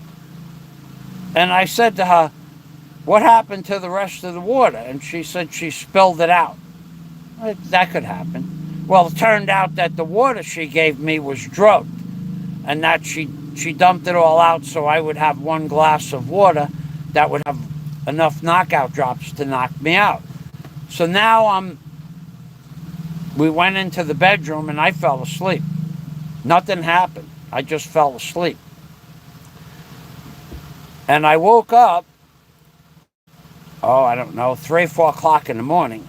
I don't know what time it was. It was in the evening. You don't remember what time that stuff happens. I just know that I was in bed and I'm going, I can't keep my eyes open. And she's going, "Go to sleep." And I'm going, "But I'm not, I shouldn't be tired," but I fell asleep. So when I woke up, all my stuff was in the middle of the living room. She brought people over to the house and she went through my house to see if I had money or jewelry. But I did not. I didn't wear jewelry, and she would never, ever, ever, ever find my jewelry. No one would have found it at the time. So I didn't wear jewelry and I had it outside. So she wasn't going to find it. And whatever money I had in my wallet, I guess she took that. It wasn't much. So when I called the police at like 5 o'clock in the morning, the police came and the police said to me, "What's the problem?" I said, "I was with a girl who was staying in room 7 at the Holiday Inn, and she robbed me." And there was a woman police officer says, "Well, how do we know that she robbed you? Maybe you owed her money and she just took what you owed her." And I'm going, "Well, look at the mess she made." "Well, how do we know you didn't do that and you're blaming it on her?" So I had an argument with her, and they had to bring Lieutenant Finelli. Lieutenant Finelli was a friend of mine. And you could look that up, Lieutenant Finelli. And this was back in the year 2000. He was a brother Mason. But he was my friend before that because he was friend with Murray, the mayor of Key Largo. And we were all friends because Mary's son lived in my downstairs apartment, even at that time. So Lieutenant Finelli came and told her that probably I was telling the truth and to stop harassing me. And she did. And then we all went to the Holiday Inn, and we all confirmed through the bartender that this girl and I had been dating for a few weeks. So my story was plausible to them, but they were not going to go look for her up in Homestead.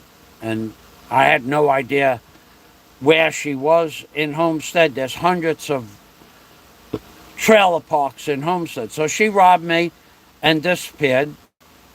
And it turns out that she probably did it to other people as well. But they can't find somebody. I didn't have her license plate number, the number and name that she gave. The hotel did not have her. This is 2001. The hotels didn't take license plate numbers down, and the name she gave was false, so they couldn't trace her back any further than that. But that happens. It happened to me. But you don't know you're getting drugged. If you start to feel sleepy, you need to find a police officer right away. If you start to say, "Wow, I shouldn't be tired," you better have the cognitive sense to find a police officer or some public place and tell them I've been drugged, because it happens fast. Now we'll go back to the comments.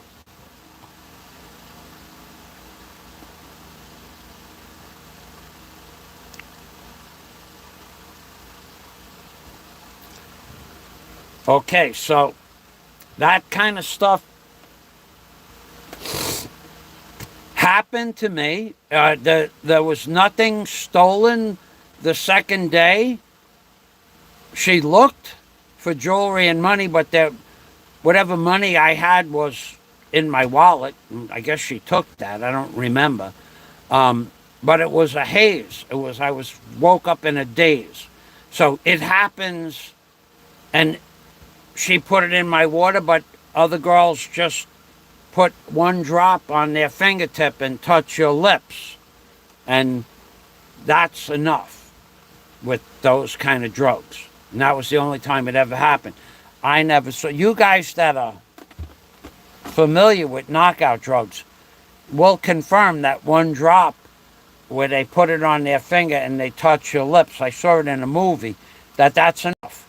So going into a bar and paying for a woman that could take you back to your hotel room, take any jewelry, take your wallet, take your passport, and then hold your passport ransom, it's possible. Probably happens a lot more than it's reported. And I have nothing to do with bars or alcohol ever since I got to the Philippines. Never been in a bar ever since I've been in the Philippines. Outside areas like bamboo huts or cheeky huts that they call it, where the bar is here and over there is the ocean and no walls between you and the ocean. That I've been in a couple of times, but I never been in a bar where a door closes behind me, ever. I don't like that kind of an environment. Red Horse says,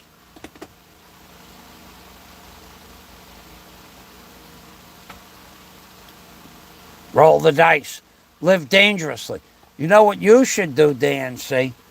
You should start making videos, and you could go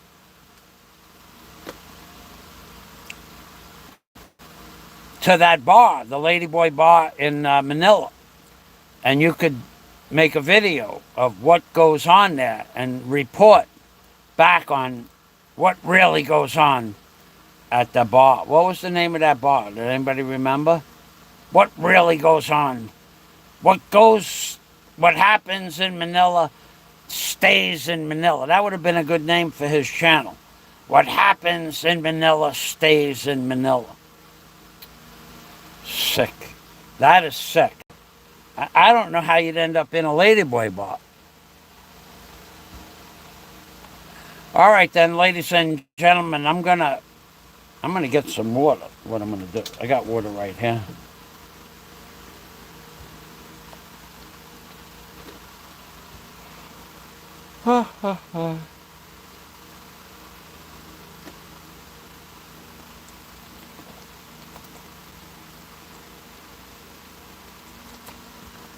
You know, we never... That fella removed his channel. We can't even ask him what happened in that bar. He did mention that he got bamboozled. Bamboozled for 24,000 pesos, 25,000 pesos, something like that. But he never told us what he did in the bar. That would make a good story. Maybe that could be his comeback. The return of whatever. Oh, God. Oh, shit. Hold on a second. Hold on. I got a message. I think. Okay, I'm back. We lost the internet again. And I had it on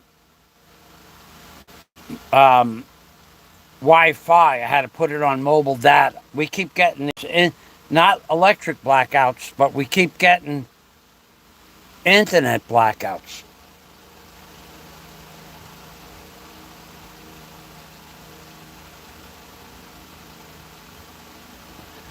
Chalk White Hulk of Bantayan. Oh, we know who that is. DNC says maybe that could be his comeback. I'll bet he left with cum on his back.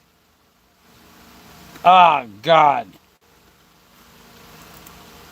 Maybe that's extraterrestrial beings travel the galaxy to free men oppressed by females to make way for an. Okay, so Chalk White Hulk of Bantayan says, I bet the other. Let's read this together because you guys are trolling me now. I know you're trolling me now. Let's get this on the screen.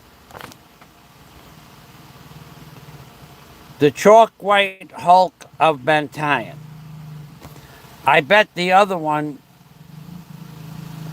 is ready to jump in the ocean with the first full day of Orange Cheeto Factory bothering her without a 20-hour-a-day distraction of his channel.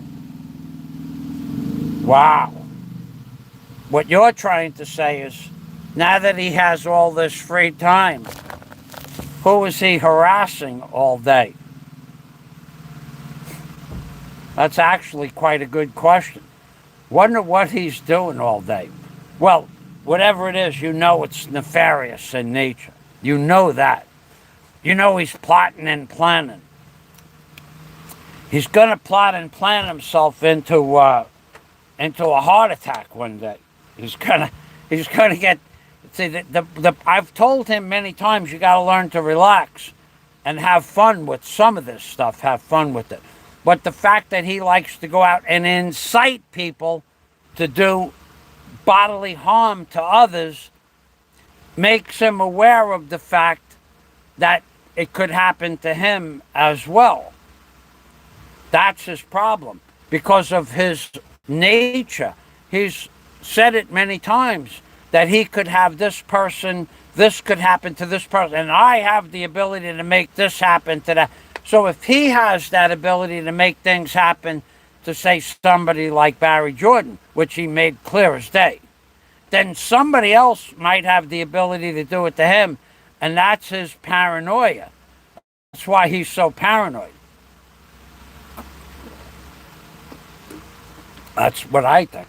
And but I also think that that's all he thinks about. He only thinks about that all day. He doesn't think about any. All he thinks about is how to destroy somebody else's well-being and mental stability. And that's why he's such a paranoid person, because that's his mindset. So the Chalk White Hulk of Bantayan says, I bet, let's go back here and read this together. I bet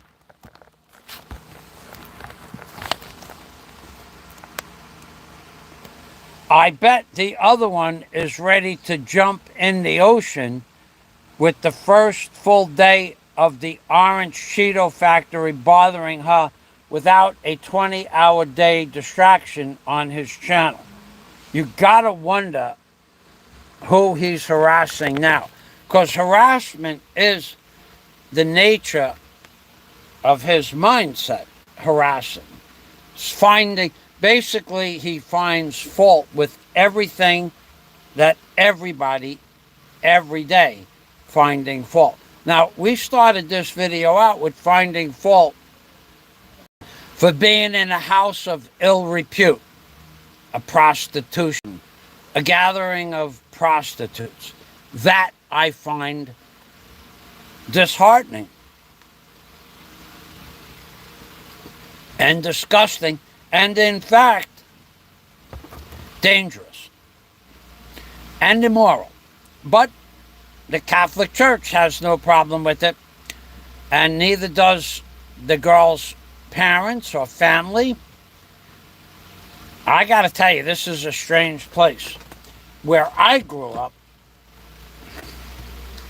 I had a cousin that went out. She moved to another state, New Jersey. And her intention was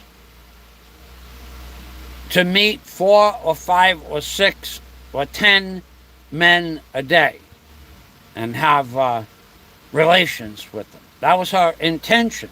That's why she moved to another state, but not for money. She'd be riding down the road and see a couple of guys in a car, and she'd invite them over, and they would have, They'd have a conversation on the side of the road. And that was what she did for 6 months. Okay, so now, did she ever tell anybody that that's why she moved to another state? No, she didn't tell anybody. So Thanksgiving, probably around 19... Well, I moved out of New York in 93, so it had to be the Thanksgiving, maybe 90, 91, 92. Somebody busted out a package of truth serum. Let's just call it truth serum.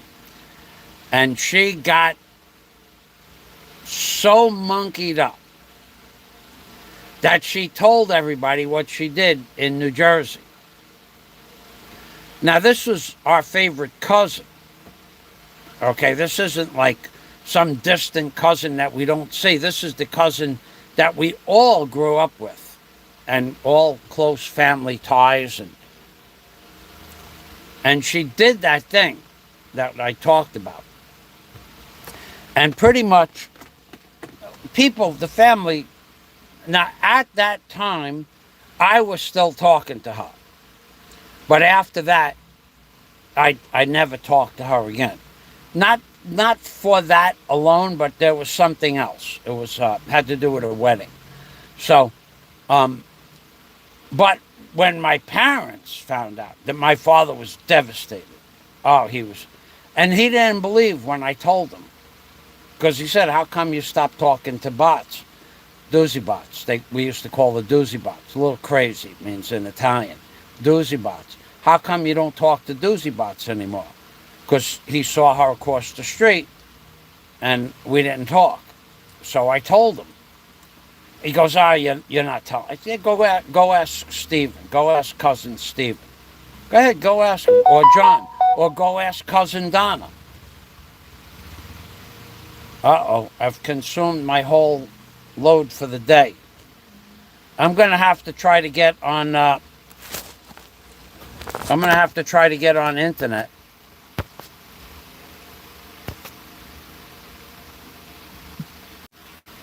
Okay, I'm back on internet. I used up my data load for the day. Anyway, my father did not go right across the street and ask, but then he did ask. He was a little bit upset about that.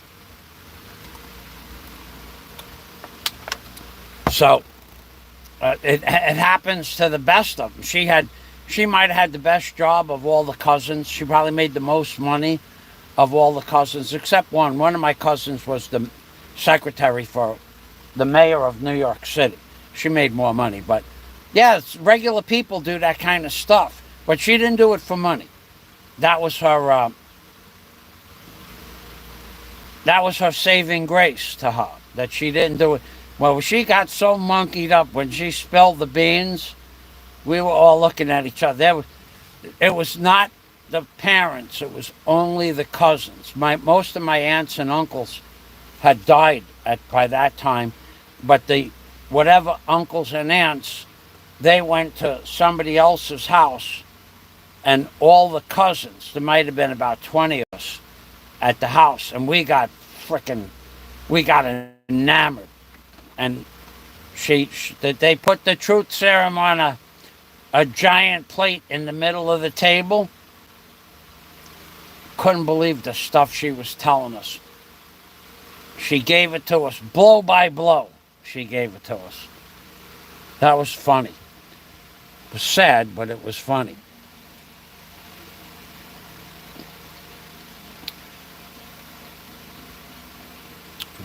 Who knew they made such space movies, said Red Horse.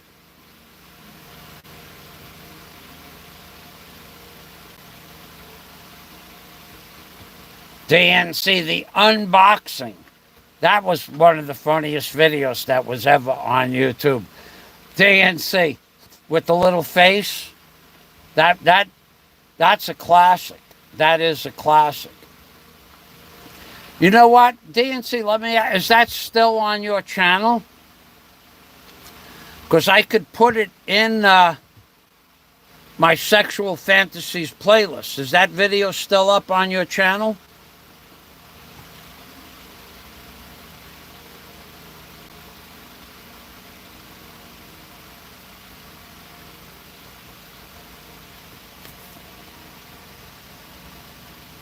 Hold on a minute. I got my glasses got fogged up.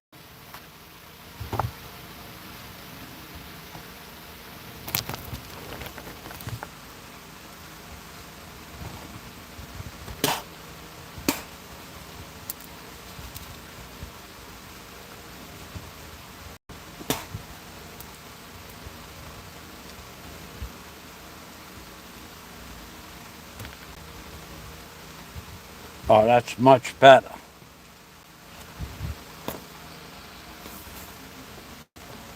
Okay. Calamansi says she's probably out of her mind by now. You got to wonder what he's doing. He's preparing. He's got a lot of stuff coming up soon, too. Plus, he's got shit coming from America soon, too. That, I don't know if it's truthful or not, but America's not done with him. All right, DNC. Well, yeah, the phone chimed. And the phone was chiming, giving me a notice that I used up my data for the day. And I used up my data for the day because we had internet blackouts this morning. Every day we get internet blackouts. Every day.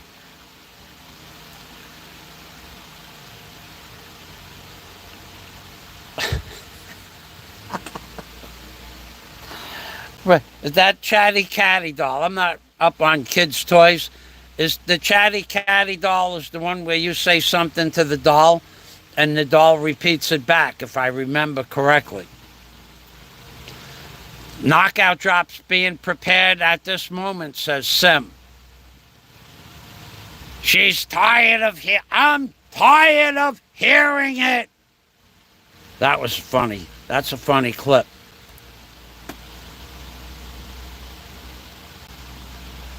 You know, I get sad sometimes, says Flying Circus, the mayor of the other side of YouTube, because no one has wondered the size of my package. Flying Circus. That's the kind of stuff you might want to keep to yourself. Imagine if his first video back is talking about the size of Flying Circus's package. That's possible, you know. You never know what he's going to talk about. I know he's talking about that Fazio didn't lose any weight. Fazio's eating every day. I know. But then when I lost the weight, Fazio's going to die from losing the weight too fast. Fazio needs to lose weight because he's going to die if he doesn't lose weight. Fazio needs to lose weight to get his blood pressure down. Fazio's blood pressure was so high he could have died. That's true. That's true. Fazio this and Fazio, who's he bothering now? That's what you got to ask yourself. Who's he bothering now? Fazio better lose weight or he's going to die. And then when Fazio lost weight, and continues to lose weight, he's not losing weight properly. He's losing it too fast. He's losing it in the wrong places. He's look at all the extra skin on Fazio's face. He's looking, his skin is drooping, and on his arms his skin is drooping, and Fazio's not losing the weight right. The only way to lose the weight right is to reduce the meals, not cut it out altogether. Who is he harassing now? He probably is on some website. Some weird website. That's what I think. Weird website for weirdos, boy. That guy has some strange things that he talks about. Flying Circus wants his package talked about. You need to come back to YouTube to talk about Flying Circus's package. The Prince of Panglao, the Bacon Baron of Bahal, the Titan of Tagbilaran. Mr. MTF is telling the truth at the top to the bottom. Yep, says DNC. How is this a real man? How is what a real man? You're a gaming? Let's go to your channel. Let's see what a wuss you are. A gamer. I have no respect for gamers, so I'm just warning you up front. None at all. Waste of life. Waste of time. Waste of humanity. Waste of existence. So you're a gamer. Okay. All right. You have better understand that your life is a downward spiral being a gamer. It serves no, and I'm being serious, Aiden 1000, 1K Gaming. It serves no purpose in life gaming at all. If it just fills up some of your free time, that's one thing. But to do this, look, I talked about my cousin Stephen. I don't know you. I know my cousin Stephen is 1,000 times better of a gamer than you are. I know that for a fact. And he could never rate in the top like 10% of gamers in the world. This boy, my cousin, well, he's not a boy anymore, he's 60 years old, but he was the best of the best of the best of any gamer ever that I knew or anybody else knew in the 80s and the 90s. And he could never win a contest as a gamer. Never won any money doing it. He would play a game for a month until he knew the back door and the front door and the trap doors and the staircases and how to get more bullets and how to get more tanks and how to breach the fortress. He was 1,000 times better than you will ever be, and all of his gaming for 20 years amounted to nothing. He never won a prize. He could never be high enough to enter into a contest. Waste of human life. Waste of time, waste of energy, waste of money. But if that's what you want to do, have at it. So that you have nothing, you know nothing about being a real man because you're a gamer. And gamers know nothing about the reality of life. So, sad puppy. DNC says it's still there, called Sad Puppy. Okay. I'm going to go there right now. I'm going to go there right now. And I'm going to put one. I'll do that later. Thanks, DNC. First I got to hold on, go to the channel. Then I'm going to, okay. All right. Thanks, DNC. All right, Scott knocked that troll off of there. Flying Circus says, okay. How big is the DOD? Oh, the DOD. Remember the DOD? The DOD videos, they got removed from YouTube. Some of them, not all of them. When Mr. Obama was riding with the DOD, those videos got removed. I went to look for the DOD videos with Mr. Obama riding with the DOD. They're gone. A lot of my videos talking about the smoke in the sky over New York City, they're gone. Anything at all in talking about medicine, I'll show it to you. Any video I ever had that talked about medical knowledge is gone from my channel. I'll show it to you right now.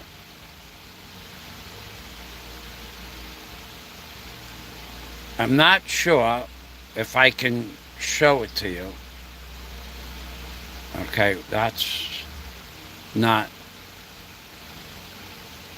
gmail.com. Okay, it's opening up. Your video, which channel? That's the alpha male. I gotta switch.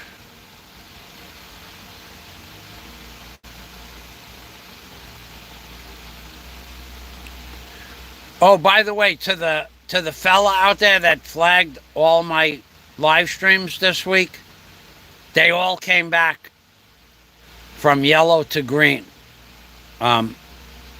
We have a little fella out there, a little person that has nothing to do with his time, talking about that kind of thing. And first, I have to figure out how to get to my other channel. Okay, how do I get there? We have a fella out there that flags all my videos, my live streams. So yesterday's live stream, the day before that, they all got flagged. They all went to yellow, and I put in a request to review them. They're all back to green. But he has to spend 10 minutes doing that every day. I don't know why he does it, but he does it. Well, how do I get to my manager Google account? I'm trying to open up my other Google account.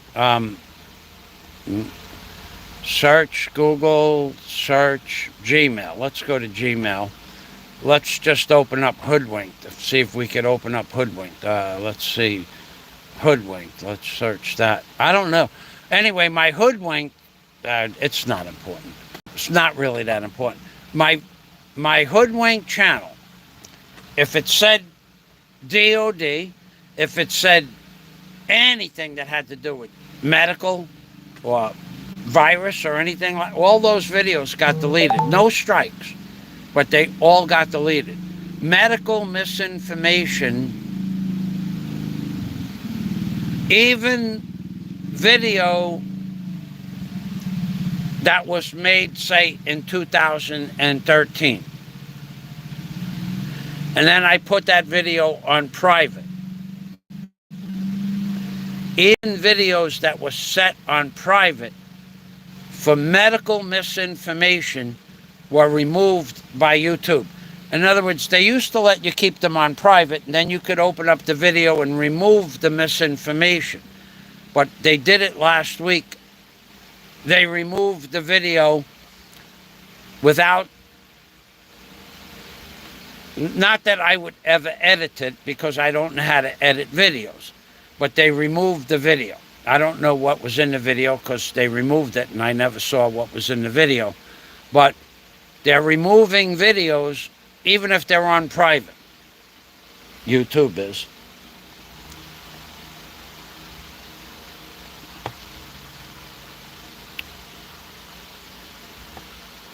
A Monar. The flying, I don't know that, I'm not sure. That's Santa Claus. They're already playing Santa Claus music. Maybe you're talking to DNC. They're already playing Santa Claus music. That was a pretty cool Santa Claus with playing the violin. I like that.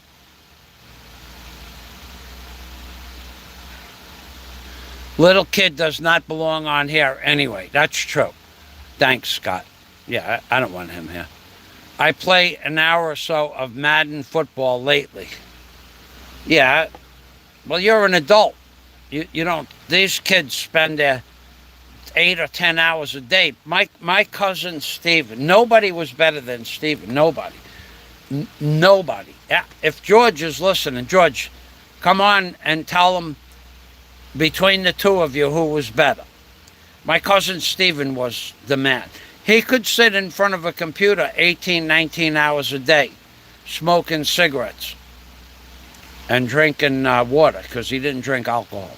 And he might smoke 3 or 4 packs of cigarettes in a day,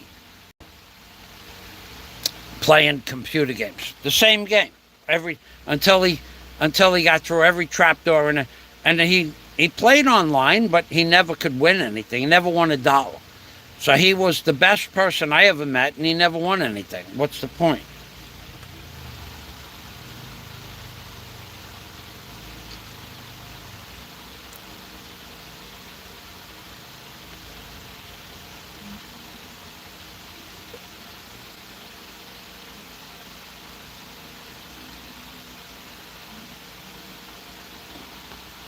Flying simulacron.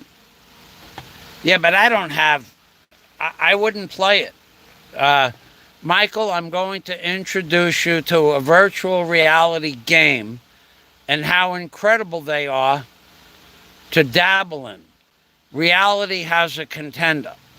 I don't know that I will try it for you because you're my friend. I will try it, but you won't ever hear me talking about it. I might talk about it. Give me something to do a show about.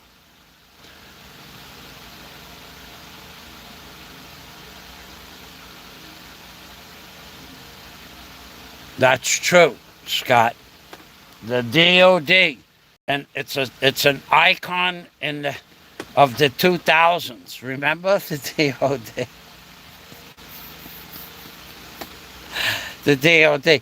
I put DOD on Santa Claus. I can't stay more than 30 minutes in at a time. They are so intense. So, yeah, I've never had on a pair of virtual reality glasses. To be honest with you, I saw them in the movie. I saw virtual reality stuff, but I never saw the glasses in up close and personal. And remember, if Obama had a baby, well, if Mr. Obama had a son, his son would be named Trayvon Martin. That's true. If Mr. Obama had a son. If Mr. Obama, if he had a son, his son would have been named Trayvon Martin. And remember the baby bomber? The baby bomber? That was a classic, the baby bomb. I got a phone call from a guy who was in the movie, who was one of the characters represented in the movie Goodfellas. So I put up a video about the baby bomber, and I mentioned a street and an area. I mentioned a street name while I was making the video of the baby bomber. And not so long after that, my phone rang. And the guy says to me, what are you doing? Like, I said, no, I live in Florida, which he knew, because he got my number from the king of 99th Street. And he goes, well, what are you talking about that street for? And I said, I mentioned the name of a street. He goes, don't talk about that street. Don't talk about that street. Don't talk about nothing about that guy. That's just, but I remember it was a video about the baby bomber. And then after that, we talked for a while about the baby bomber. He goes, where do you come up with this stuff? I says, I don't, I've always been a little different. He goes, yeah, but aren't you afraid that they'll go to your house? So they were already here.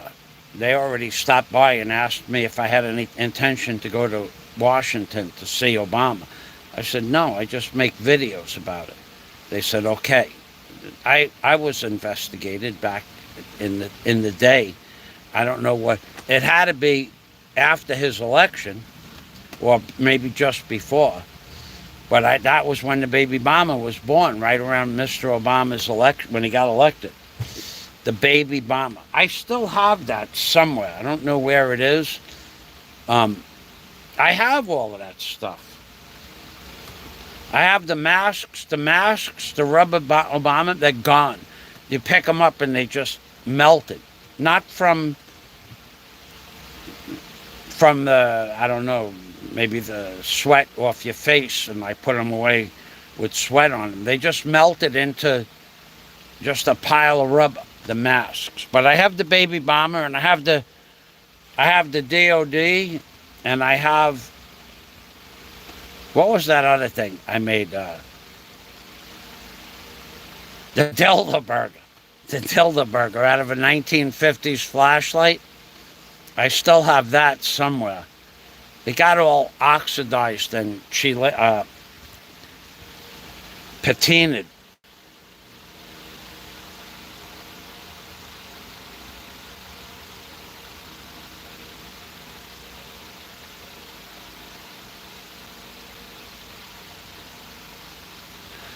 My Titanic glasses, the big yellow ones. Oh, I haven't seen those around in a while. Wherever those glasses are, the Titanic glasses, those glasses, my good glasses, these.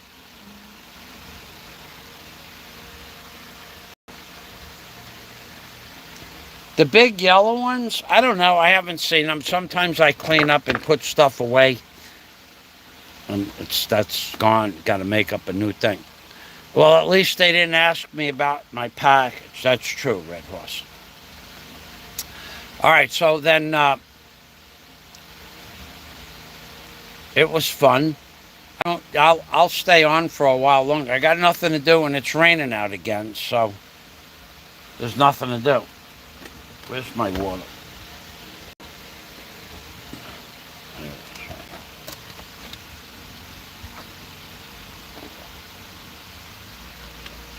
Yeah, you got to wonder who he's bothering now. He must be bothering somebody. You know what he's probably doing? He's probably trying to figure out about that thing that Barry posted on Shah's page. He's probably worried about that. I don't know that. You know, he claimed that thing that Barry posted was 3 years old. Now, that's not possible. Now, the videos may have been 3 years old. But the statements in the thing that Barry posted were from those videos that are 3 years old. He's hoping that those videos can't be used. But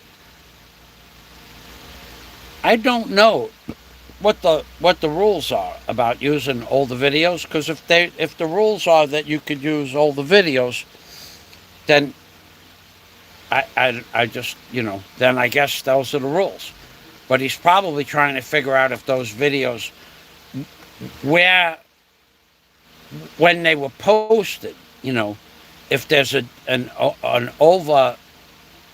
overdue date, not an overdue date, but a deadline that you have to use a video within a year or 2 years. He's probably trying to figure all of that out. But if he did do that, in order for him to bring a case or to deny, if he tries to get those videos to not be used, wouldn't that mean that he's also admitting that he made the videos? It's one of those catch-22s. You either said this stuff and it's you, or you saying you didn't say it, but you want the videos to be not used. It's just, it doesn't make any sense. He likes to deny stuff. And eventually that'll all catch up with him, because it's probably catching up with him now. He's having arguments with people on like 5 fronts. And plus he owes a lot of money. To more than one, in one different direction, he owes money as well. He owes several people money. At the end of the day, I am sure that he owes more than one person money. And He's probably thinks about that too. You know, he probably has a lot on his mind. If that stuff that is in Barry's page is true, he's probably got a lot of stuff to figure out. And he should. I mean, you read pages, you read some of that stuff, classic. I don't know who makes a horror story. Now, Stephen King is a horror story guy. I don't watch Stephen King movies. I watched Storm of the Century, I think Stephen King wrote. That was a good one. But most Stephen King movies I've never seen. But that psycho stuff, I don't watch those kind of movies per se. But he could write some psycho stuff.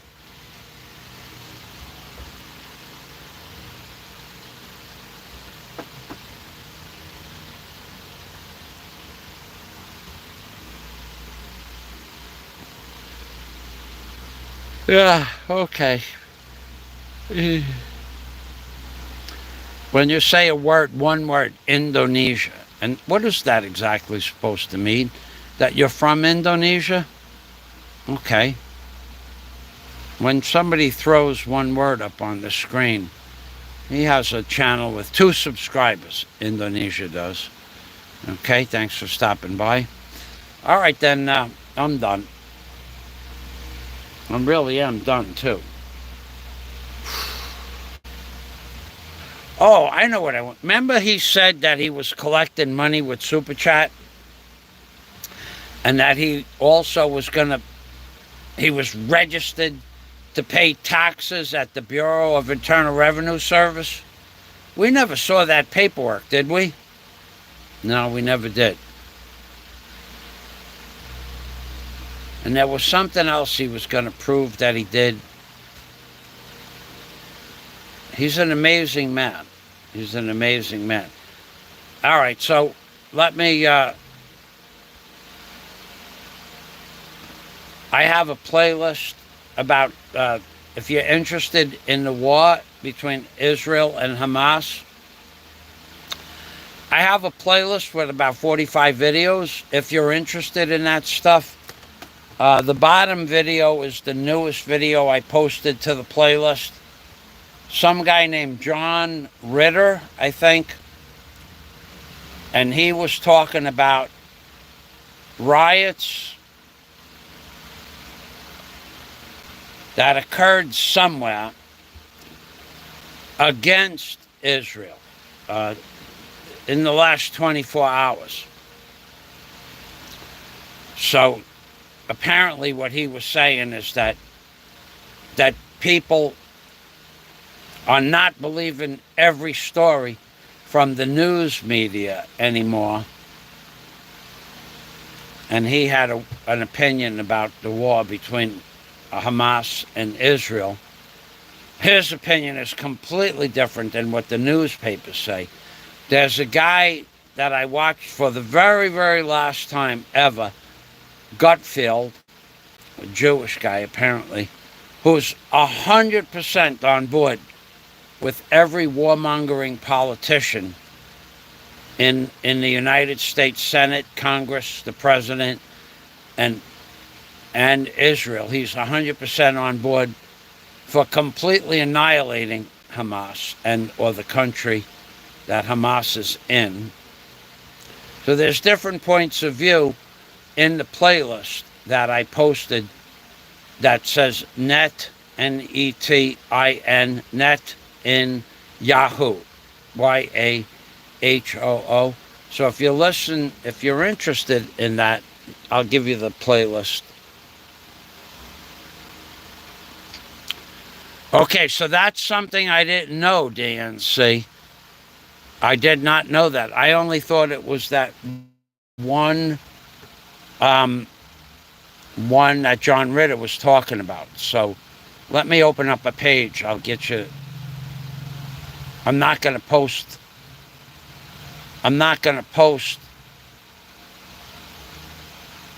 the video from John Ritter.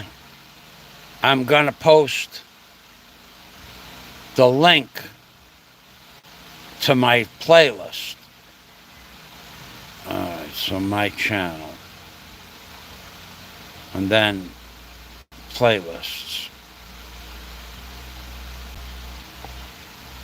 I thought that was his. What happened to my playlist? Online sexual fantasies and footballs. That's my favorite. All right. Netanyahu. To the United Nations. Let's listen in. Okay. There's 40-something videos. I don't know. This is not my playlist, though. This is a video. I still don't know how to get to my playlist. I do.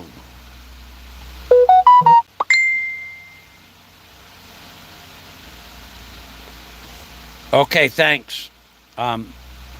If you're watching my live stream, thank you.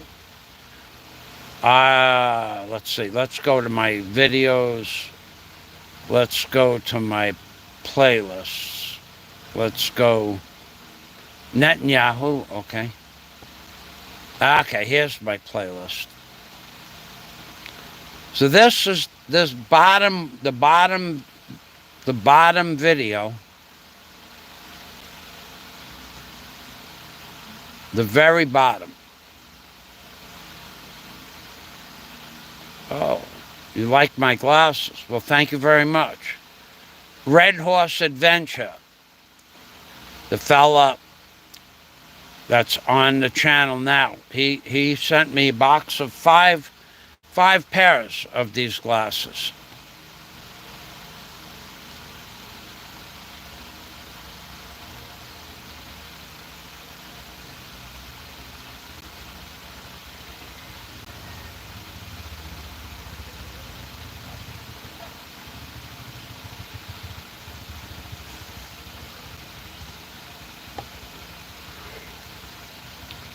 So that fella in the bottom of the playlist, let's get rid of this. Let's go here. Let's go to my playlist right here.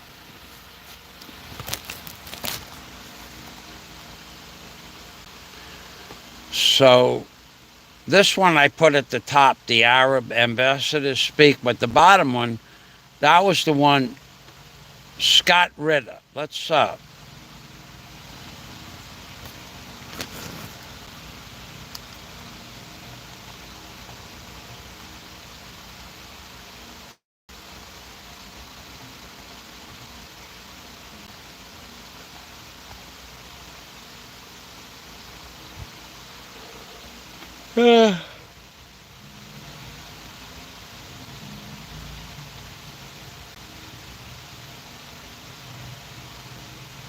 So that fella there, that's Scott Ritter. I'm going to get that playlist. I'm going to get that video up there. If you want to see a different opinion,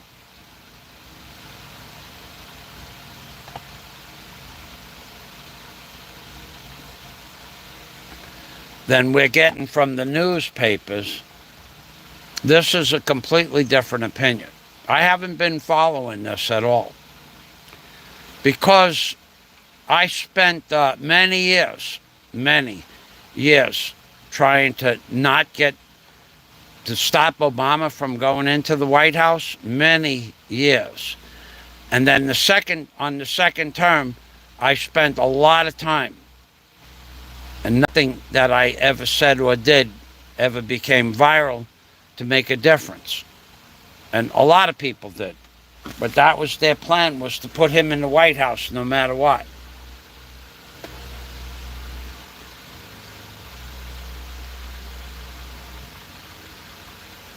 I don't remember.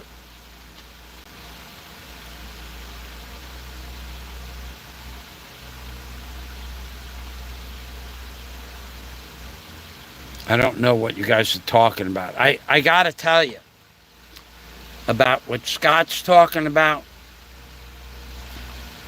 If you could get me to say howdy like her. Okay, so here's the deal. When I was a little kid, we had a television. But when I was about 13 years old, I stopped watching TV.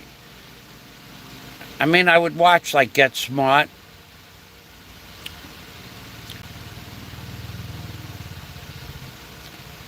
Some of the more Lost in Space, Batman, that kind of stuff. But by the time I was 18, I was working after school and on the weekends. I never watched television, ever. So like that show Hee Haw that Scott is talking about, I remember there was a show Hee Haw, but I don't think, I may have watched 1 or 2 episodes of it. I remember there was Archie Bunker, and I may have watched 1/3 of their episodes, but sometime after 2010. In fact, Married with Children, I don't think I ever watched an episode of Married with Children until 2010 or 11 or 12 when I got the internet. Okay? I didn't watch TV. I never, when I moved out when I was 19, I never had a television, ever. Not even one day I watched television. And after I moved out, after 1974, one day I watched television. It was the day the space shuttle blew up. I went and had a 9-inch black and white TV, Panasonic 9-inch black and white TV, and I went to my mother's house and I took it out of a box, out of storage, turned it on, had it on my kitchen table, and the space shuttle blew up. And I looked at it and I'm going, wow. And that was the only time I had a TV up till that point of time. I don't know what year that was, but before that, I hadn't had a television. And since that day, I was going out with a girl named Dawn, a hairdresser. She'd insisted that I get a TV. And she and I were dating for about 3 years. So it could have been, it was the early 80s. It was sometime before 89, but it was probably the early 80s. And I got one and I hung it from the ceiling. And I watched Star Trek. I used to like to watch Star Trek. And she would, after Star Trek, I'm going to sleep because Star Trek was playing in reruns. And it was a TV that hung from the ceiling. And she would stay up all night watching TV because she owned a beauty parlor. And I said to her, look, if I got to go to sleep. I get up at 5 o'clock in the morning to go to work. Yeah, okay. And she kept watching it. I said, look, if you don't shut that television off, I'm going to throw it out the window. And the TV started rolling. It was an old TV. And you know how the old TVs would roll? Look, I'm telling you, I'm going to throw that television out of the... I lived on the 3rd floor. And she's going, yeah, okay. And she kept the TV on. And it rolled around one more time. I got out of bed. I picked the TV up. It was on hooks. Off the hooks. I jiggled it off with hooks and chains. It came off. I walked to the window. It pulled the plug out of the wall that the plug was plugged in. The antenna was hooked up onto the TV. It was part of the TV. And I opened up the sliding glass doors off the 3rd floor and I threw it out the window onto the concrete patio downstairs. And I went back to bed. And she left. She didn't move out, but she left. She got mad that she couldn't watch her television program. She went home to watch TV. No more TV. So I never had a TV before that, and I never had one after that. I don't watch television.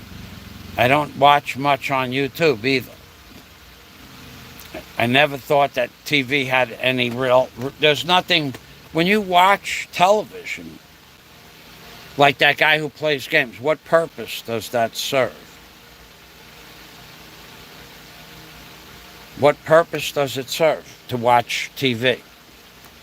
None. It's not real. You watch these movies where the guy is a trained CIA agent and he shoots 40 bullets out of a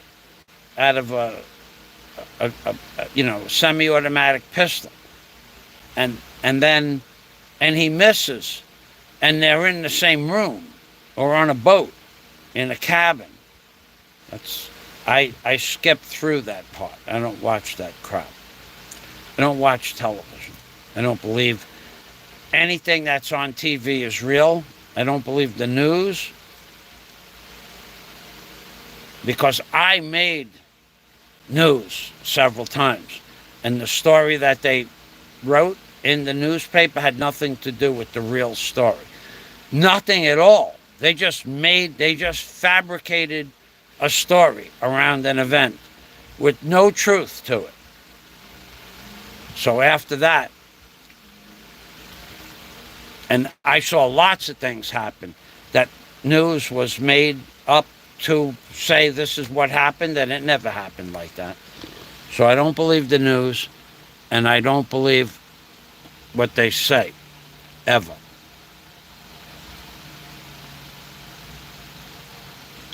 DNC wants to know about Flying Circus package.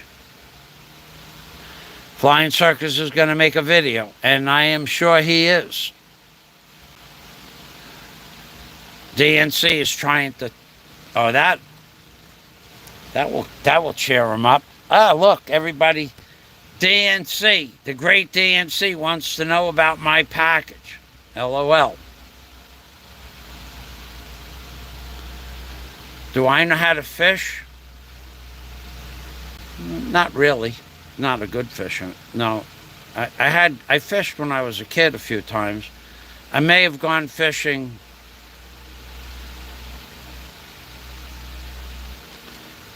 I lived on the water, and I fished for snappers, those little baby bluefish snappers, every summer until I was 15 or 16 years old. And then I went fishing with my dad and my uncles about 30 or 40 times, because we had our own boat too. We had our own boat, we had our own fishing poles, and then we would catch the bluefish when they were running, and striped bass, flounders and fluke, yes. But I never went cod fishing out in the ocean. I never went fishing for blue marlin or sailfish when I lived in Florida. So I guess I know how to fish for small fish, porgies, eels, but never did I fish for big fish. So fishing, I would say no, I don't know how to fish.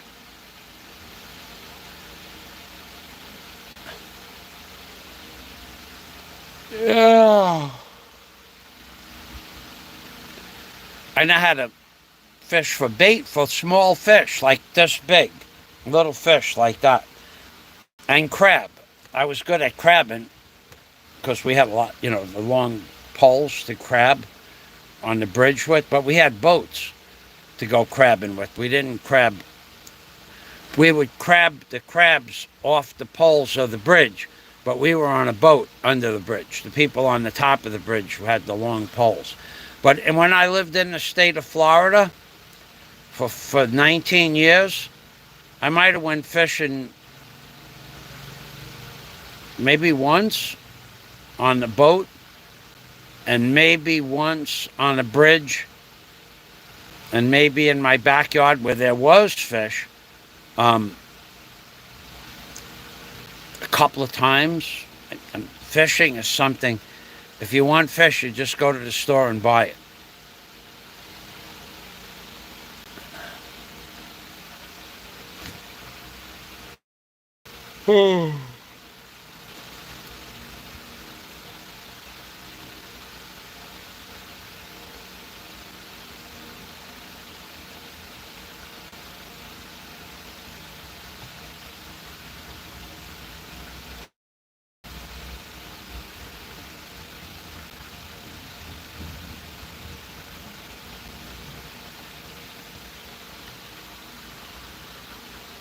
Where was I in 1978?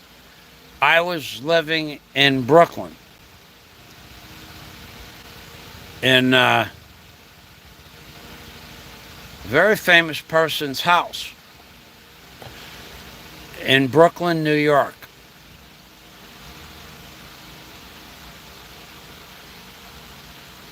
Uh,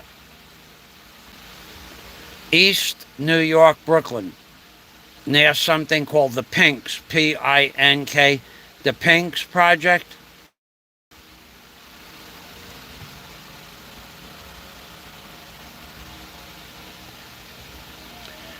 Yeah, I would much rather have done. Well, you got to remember, when I was a kid, we had a lot of options to do when we were kids. First of all, I always had a job and I always had money. And second off, in the summer, if we wanted to, there was a farm, a 110-acre farm, upstate New York. So that we would go there to shoot guns and mostly frogs, but we also we would shoot, like, if we saw a finch or a or a blackbird or something like that. It was just like, sport shooting. But we had a farm upstate. I had my own personal boat from the time I was 14 years old. But there was also a day boat for the family, a little 14-foot boat. But I always had my own boat. So from the time I was 14, I had my own boat. So in the summertime, we would go water skiing, zip sledding on the water, or just swimming out in the bay. And then when it got colder, I don't remember what we did, but I never watched TV. Always had a job too. I never watched television. In the winter, we would go upstate New York to the farm. I did not hunt, but I chopped wood. I like chopping wood. I would chop cords and cords of wood. And I also worked on Charlie's farm. I'd get up and go work on Charlie's farm. It was just probably for the Thanksgiving, for bow season, I think it was. I would go up there for a week, but I didn't hunt. I never shot a deer. I never shot at a deer in upstate New York. In Michigan, I did, but that was different. But that was just killing an animal for the food. And to go hunting upstate New York, as a kid, I never saw the fun in shooting a deer. But when I got older and I lived in Michigan, I did go hunting a few times. But I always had something to do. I always had a business where tools had to be repaired, extension cords had to be built or fixed, jobs to do after school, jobs to do on the weekend. I always had a car. Since I was 17, I had my own car. Since I was 14, I had my own boat. When I was 19, I had a snowmobile, a station wagon, and a boat, and my own apartment. I didn't have a lot of time to play around, and nor did I even want to. I didn't hang out with... I didn't drink alcohol. And by the time I was 19, then I had a job for Fairchild Industries. I was working 6-11s and 7-11s and 6-11s, alternating at my job for Fairchild Industries. 1 week we'd work 6 11-hour days, and the next week we'd work 7 11-hour days, because the law said we had to have 1 day off every 2 weeks. So I did that. I don't know. So I think I did that for 6 months, 180 days, and then I got laid off. But after that, I went into business for myself. So you don't have a lot of time when you're trying to make money having a business. Plus, that was the 70s, and there was no money, no work, and we were in a recession. So I might have worked 2 or 3 jobs. I worked at a pizzeria in the kitchen. I worked at a pizzeria driving, delivering pizza. And then I would work in the kitchen preparing food. Sometimes at Lenny's Clam Bar in Howard Beach, sometimes at Lenny's Pizza in Brooklyn, and sometimes at Lenny's Pizza in Howard Beach. So for many years, I never had a day off to watch television. It wasn't something I would do. And then by the time I was 22, TV was... I was hanging out with a group of people. Every night we went out, did something.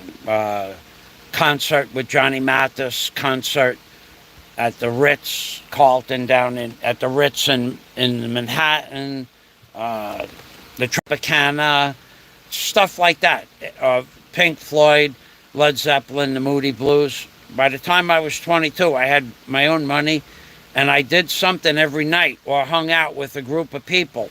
Then we went, that was when discotheques were big, in 78, 79, 80, 81, and I built 2 discotheques, but I repaired bars and in discotheques, so I hung out in clubs a lot, but television was just not something that I did. In 77 and 78, I built a club. You can Google us, Scandals Discotheque on Avenue N and Flatbush Avenue. And you could read the story of who owned it, Nick and Ralphie. I worked for them people. I also built another discotheque on Avenue N and Quinton Avenue. Maybe it was Quinton Avenue. And that was the name of the second discotheque I built. Was the guy who had the plane. Here comes the plane, here comes the plane. Fantasy Island. I built that discotheque too. I did all the fancy woodwork for the bars and did the rolling and pleating of the bars. I did a lot of sheetrock work. I built the supply stores in the back. So I kept myself busy, sometimes 15, 16 hours a day, working so that I could have the toys.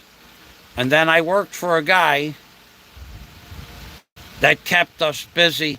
As soon as we were done fixing one house up, he'd buy another house. And that's all he did, was buy and sell houses. TV was not part of my routine. I'm telling you the truth about what I did. But then I had a job. I only had a few jobs in my life where I went to work and punched the clock.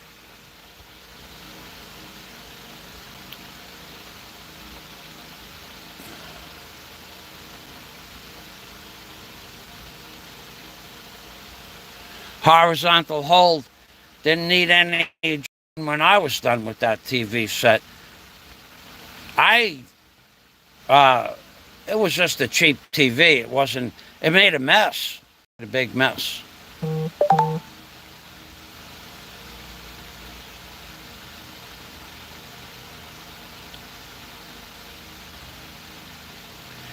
We had an old TV like that, DNC. My dad had a beautiful Zenith. In 1965, I guess it was before Star Trek came out. My dad bought a 29 or a 30-inch Zenith television set with the wooden cabinet and speakers on both sides. And then when that broke, then we put the new TV on top of the old TV because it was such a beautiful wooden cabinet. I remember those big old... The thing weighed... Oh, it was huge. It was probably 5 feet wide. That was a beautiful wooden cabinet. I saved that, had it in the basement, and then during Hurricane Sandy, it blew that cabinet apart.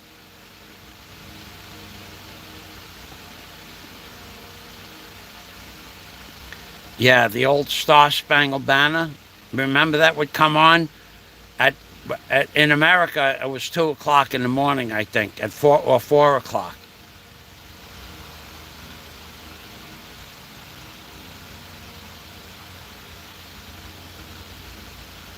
Brooklyn Chin. Hello. Okay, hello from Brooklyn. Hey, Brooklyn. What part of Brooklyn? I lived in on Pine Street, Pine and Cozine.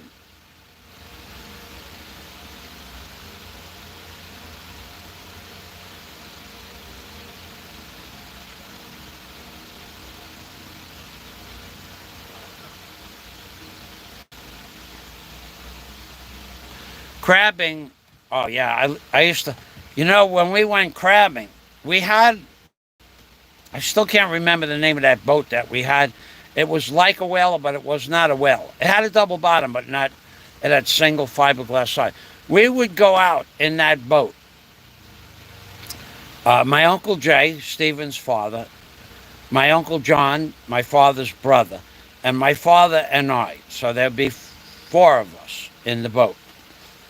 And we might catch, I don't know how many thousand crabs, several thousand crabs. And we didn't keep them unless the points were 7.5 to 8 inches towards the end of the season. That's how many crabs there were in Jamaica Bay. And we would catch that many crabs in like 4 hours with the light hanging on the front of on a piece of wood in the front of the boat. And then we also had an eel rake, an eel spear, and we'd catch a couple of 5-gallon buckets of eels as well. But we could catch enough crabs, just putting crabs in the boat. With the four of us in the boat could sink. We could catch enough crabs to sink the boat. We didn't catch that many crabs, but we could. Okay? So we might go out and catch 2,000 crabs in not a long time. And the seaweed was what weighed the boat down a little bit. And that was more or less, that was my job, to take the seaweed off all the crabs that were going like this. And I would have to grab the seaweed and throw it out of the boat because the seaweed weighed a lot. And then I would have to try to bail the boat out because a lot of water came in with the seaweed. I remember that was a lot of fun. That was a lot of fun. That was when my battery's dying. I was just going to say that was when everybody was alive. The parents, the family.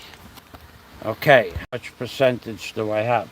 15%, that's enough. Okay.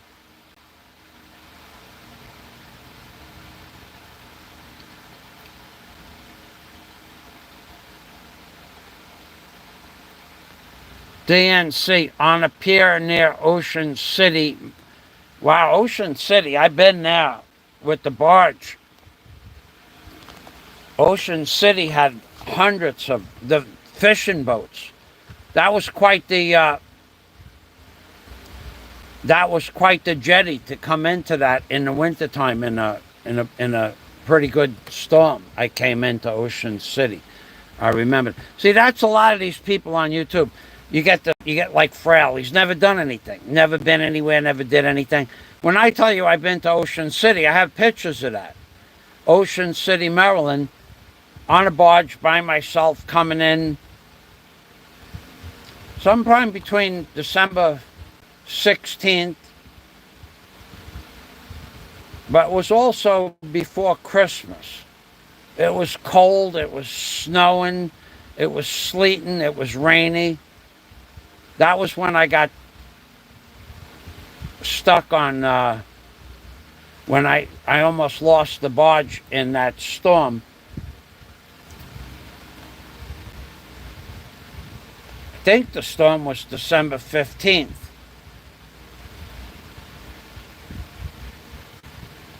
So I might have been in Ocean City, Maryland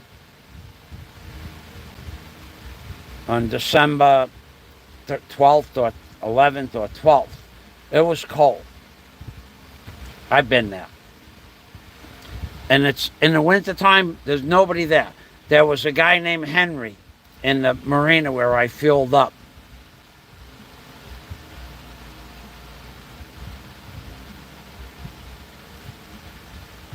Scott's going back a long time now. I was thinking about that a couple of days ago, that boat. Yeah, you guys out there, you've never... When you asked me if I watched TV, other projects that I had, after school, after high school, and I went to high school from 8 o'clock in the morning till 5 o'clock at night. And then there was an hour after school, and then at 6 o'clock I started night classes for welding, and I learned how to be a welder. I learned welding. That was one class I took at night.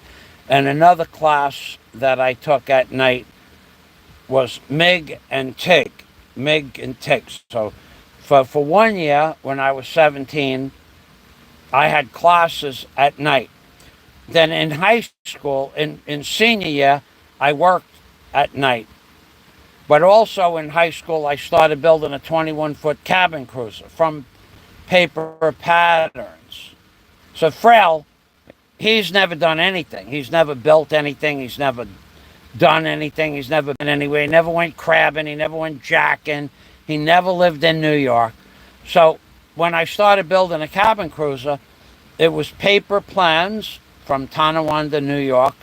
That was the name of where I bought the plans was Tonawanda, New York. That's where I bought the plans from. And I started building a boat when I was 17, right out of high school. And it took 3 years to build the boat. So any free time that I had, it was a 21-foot cabin cruiser. And when I was done building the boat, my father said, when you're done, I'll buy the motor. And he bought a Volvo AQ130. And when I was done building the boat, he bought the motor. Well, he bought the motor before that. And then I put the motor in the boat and put the fuel lines in and all the electric and all the steering and all of that. So I had my days and nights full. Plus I worked for Lenny's on the weekends and at night. So whenever I wasn't working, I was going to school in high school or building my boat. After school, then I had to finish building the boat, which took 2 more years. It took 3 years for me to build the boat.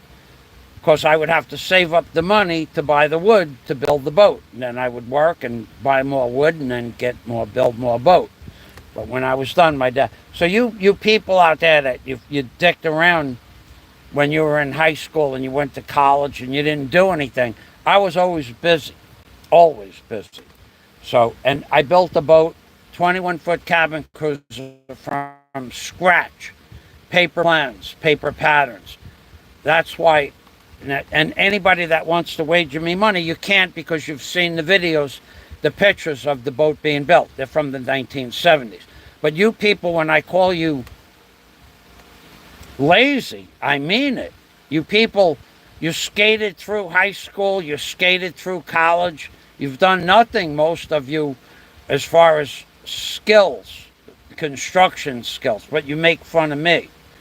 There's nobody out there with my construction skills. Nobody in the Philippine genre. A lot of people have more money. I'll give you that. But nobody could come close. And anybody that I ever wagered to do something, you build it, I'll build another one right next to you. Nobody has ever taken the Fazio challenge. Because you can't. You'll lose. Even at my age, I still know more about construction. Now, you might know how to do one thing in construction faster, but not better. And that's even, it doesn't matter whether it's plumbing or electrical work or anything like that. It makes no difference. So I'm being a little bit brazen right now, but I'm better than you are in construction, whoever you are. So you could say, well, where's your hotel? Well, if I told you the story behind the hotel, you wouldn't believe it. You'd just make fun of the story. So we don't talk about that. But you can if you want. But in the meantime, show us something that you built. Show us a motor that you took apart and rebuilt. Show us a car that you did the body work on. Show us anything. Frail got nothing to show at all. Nothing. Nothing. He's never done anything with his hands except pretend that he knows some kind of weird Japanese dance. That's not going to save him. At the end of the day, when he gets old, all that stuff like that, it ain't going to keep him young anymore. It ain't going to save him at the end of the day. And nobody takes him serious anyway. But as far as construction skills, Fazio built a ladder. It's just a cheap ladder. He broke and I didn't build that ladder. I bought it. But you guys can believe what you want. When you come up with a large enough amount of money, we'll have a build-off. We'll both build something. But you have to use your tools. You have to bring your own tools, and we'll do it on live stream. Who can build better? Who knows more about construction? Who's better at it? That would be me, not you. And Frail will never take any challenge for anything, ever. Frail won't even take a simple challenge. Frail, oh yeah, he could, from what I saw with that 33-page document, he's a better story maker. But when it comes to like sickness, will surely take the mind where minds can't usually go. Come on the amazing journey and learn all you should know from the movie Tommy. He would take that prize hands down. Frail.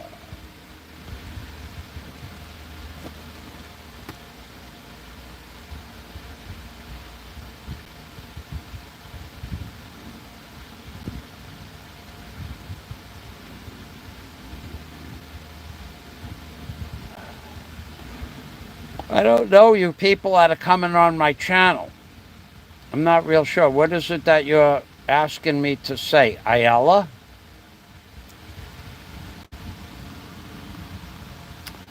Okay, I'll say Ayala. Can you please say Aliyah? Aliyah. Hello, Aliyah. Thank you for stopping by. Lucille Ball helped the original Star Trek get made. Okay. Penguin, hi. Hello, Penguin. Let's take a look at your channel. TikTok for you has videos and a channel. Penguin is just a YouTube channel. Hello, Penguin.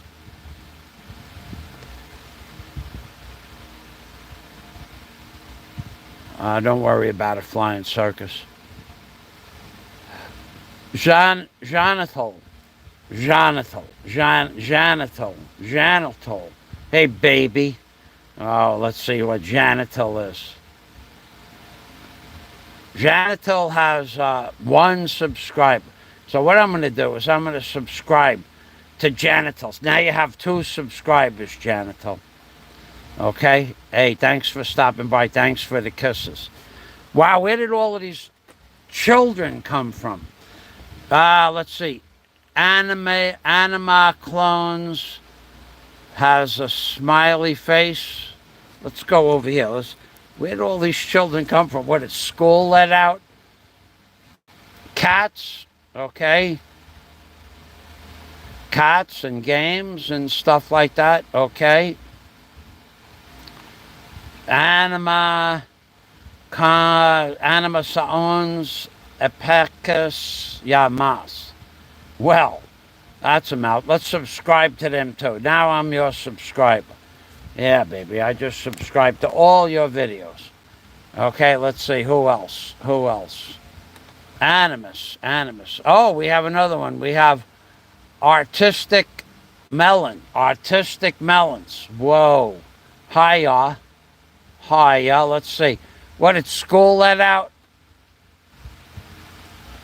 Artistic Melons. 3. Whoa, he has a real channel here.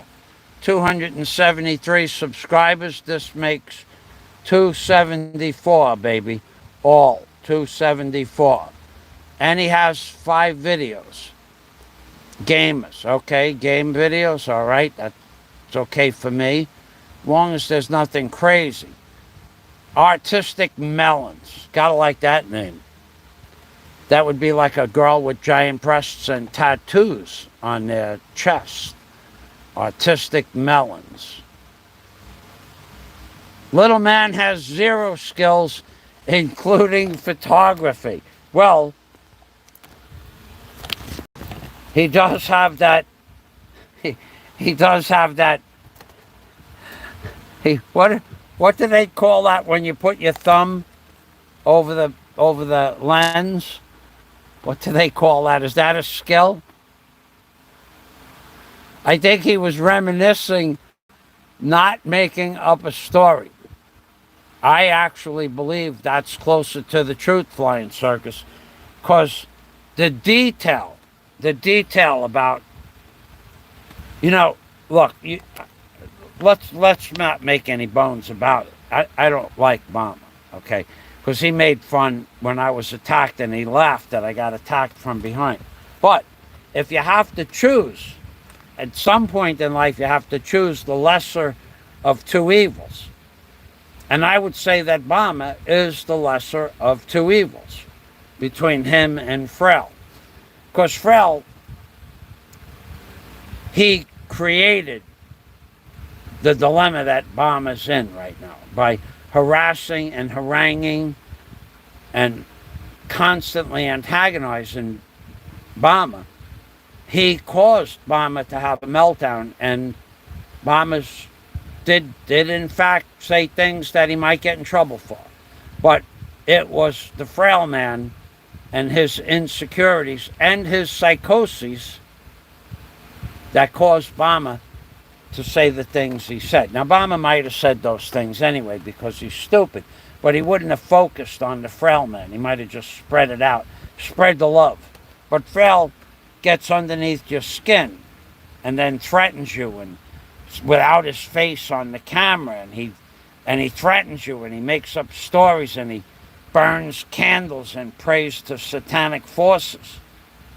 Frel has a way, if you're not smart, to get under your skin and harass you. He does it to everybody. But one day,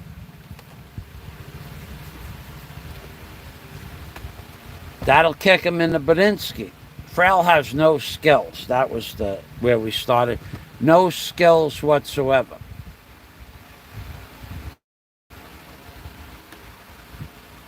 Sure. Noah Gaming. Okay, Noah Gaming. Let's get Noah Gaming. Let's go to Noah Gaming's channel here. Let's see what you got. 57 subs and 33 videos. Okay. Let's get you on the board here. Let's see if we could get you. Right, let's put your name up there. Okay, put a space there. And we'll get the link for your channel. We'll put the link there. And then we're also going to subscribe to Noah's Gaming. Subscribe. And then we'll subscribe to all.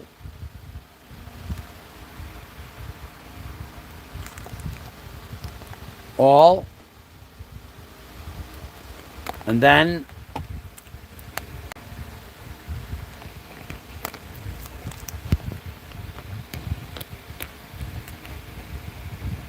we'll cut this out of the top up here.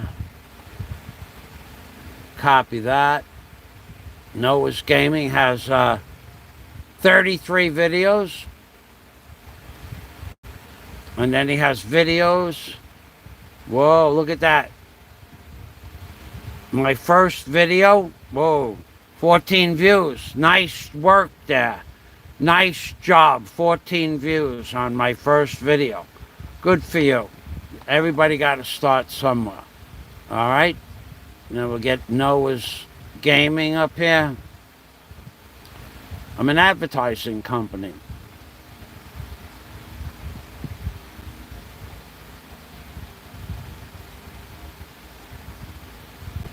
Okay, let me put you in my description box. We'll get you over here.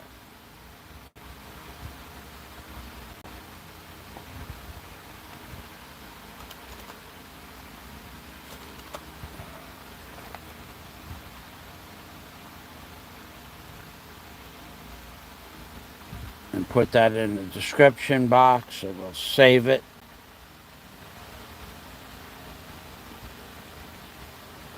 Okay, Noah's Gaming. Big 14 views on his first video. Congratulations, Noah. Very nice.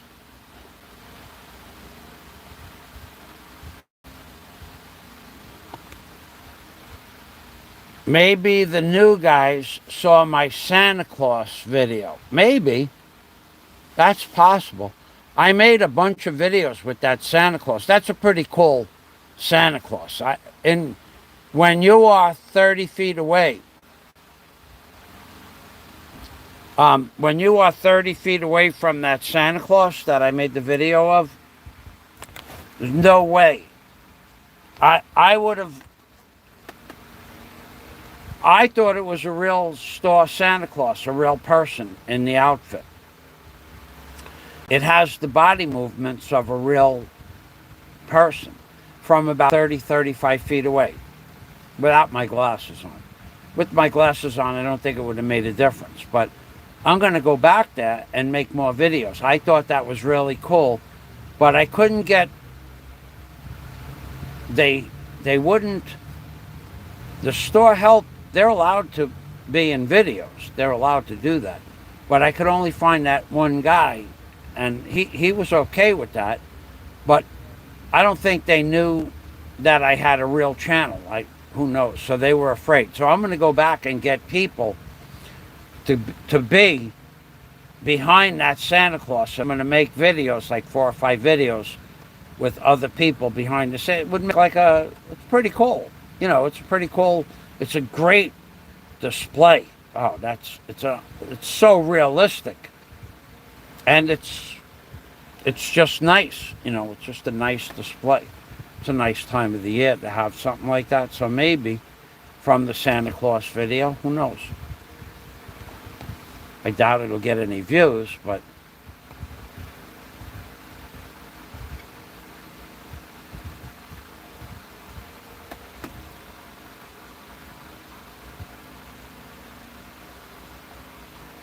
I don't know, Flying Circus. You put up a short? A short of what? With you, I have to wonder. I missed it. It's okay, though. Famous photographs of Edith Bunker. He's a moron. He's you know, it's psychopathy. There's psychopathy going on there. There's no doubt that it's psychopathy. When you go to my playlists and you look up sexual fantasies, and you see a man fantasizing about John Blaze's package, a video about that, and you see a man talking about whose rump would you rather look at, and then giving you options, that's not normal. That's not normal. Even I do some crazy stuff with the Obama dolls, but he makes fun of my Obama doll, and yet he's talking about what size is John Blaze package is. That's not normal. I am sure that psychologists would much rather have me sitting next to them at a baseball game or at a concert than that guy. There's no doubt about that in my mind. And he's going to be really, really surprised when Hawaii is done with... Oh, God. Hawaii's not done with Hawaii yet. The yellow marker. The yellow marker. That was some crazy stuff, Flying Circus. I had the guys that were putting in my new Globe Wi-Fi unit laughing their butt off.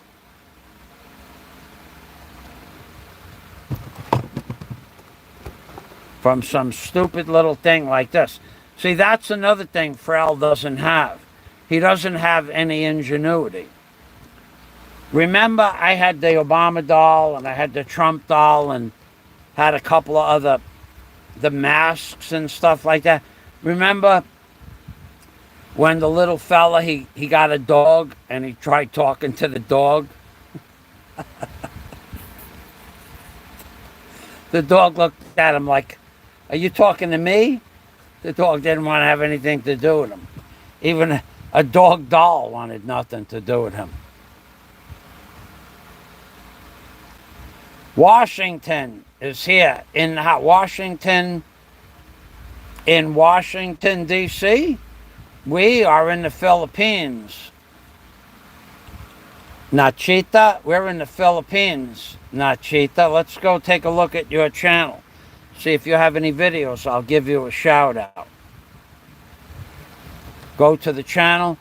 We got a big storm coming. It's getting dark. Nachita, oh, look at that. Nachita 19. And look at the name of Nachita 19. And look at how many videos Nachita has. 19 videos. 19 subscribers and 19 videos, and your name is Nachita 0819. Come on.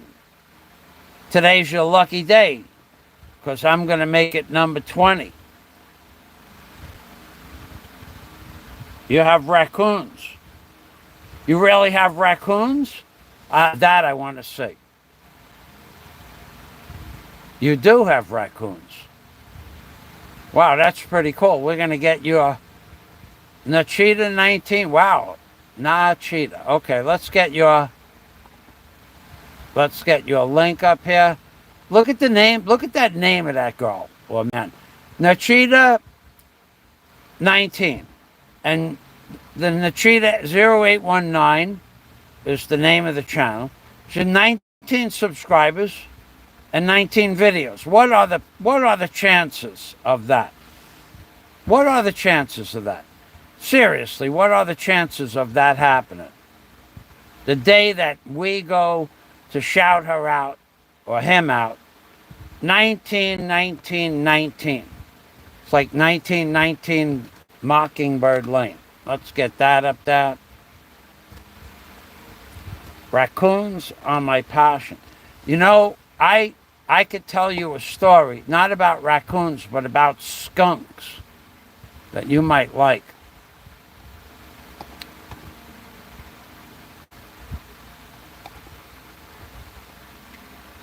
Let's get all of that information up there. Let's copy that.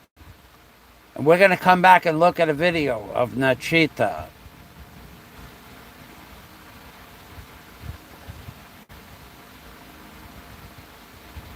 I'm making you smile. Okay, good to hear.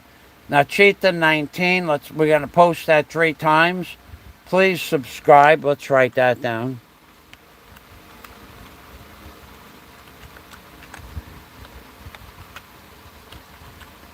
Raccoon lovers unite. Raccoon lovers unite. Nachita 19 loves passion for raccoons. You gotta like that. You gotta like that. 19, 19, and 19 raccoons. Raccoons for the room. Raccoons for everybody. Raccoons for the rooms. Let's go over here. We'll put that in my description box. We're going to put that right at the top, though. We're going to highlight Nachita 19 as the top comment. Eventually, your name and channel will be the comment in my... When this video uploads from a live stream to a video, I'll take all this information here and put it as a comment so you'll be able to see. But now we got to go back over here and let's see these raccoons. I love you, beautiful raccoon. I love raccoons. So chubby raccoons. Grandma comes at daytime every day. Well, let's take a look at this with no sound.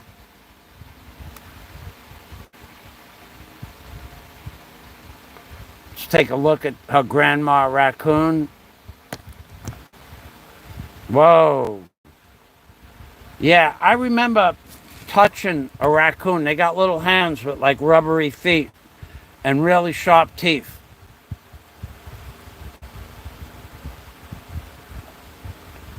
She has one baby. All right, that's pretty cool. Let's go back here. We'll take another look. Raccoons come out at night. So let's see what this one is. Did. And then it said I had no data. So I went to internet and it wouldn't go on. So my data was expired, but apparently because I got data at a certain time 3 days ago, the data rejuvenated at that time since it went off. Because I have no idea why it's working. It's working. So I'm back.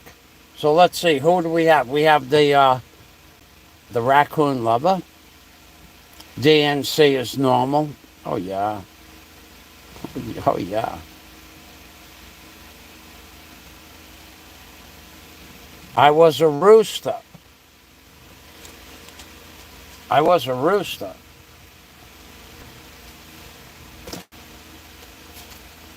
Are you saying I was a rooster? That wasn't me. That must have been somebody else.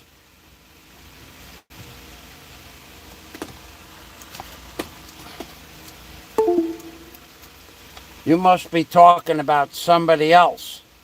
I have never been a rooster. Okay? You might be a raccoon, but I'm not a rooster.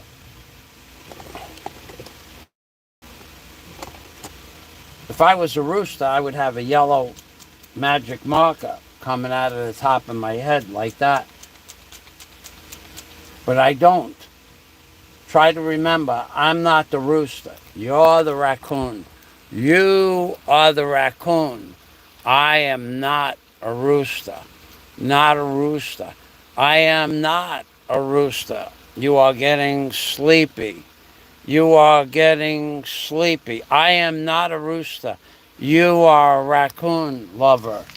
You love raccoons. That's not me. That was somebody else. But thanks for thinking I was a rooster. Chicken. I might have been a chicken, but I wasn't a rooster.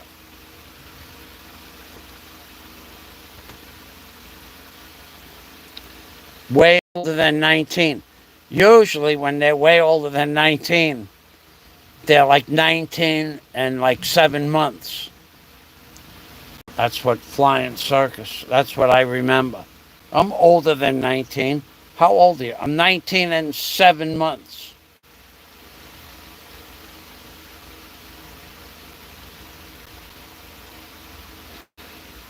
Right.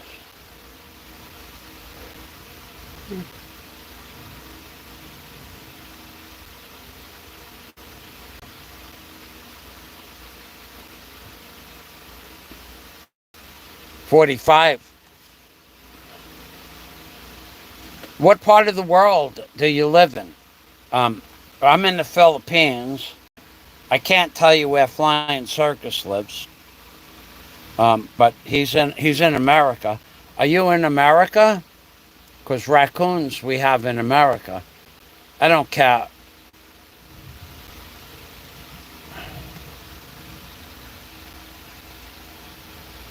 Washington. That's where you said Washington State.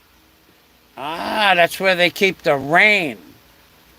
That place, it rains 217 days a year in Washington State. I know that's where they keep all those beautiful forests. That's where you had that big pine tree the raccoon was running up before.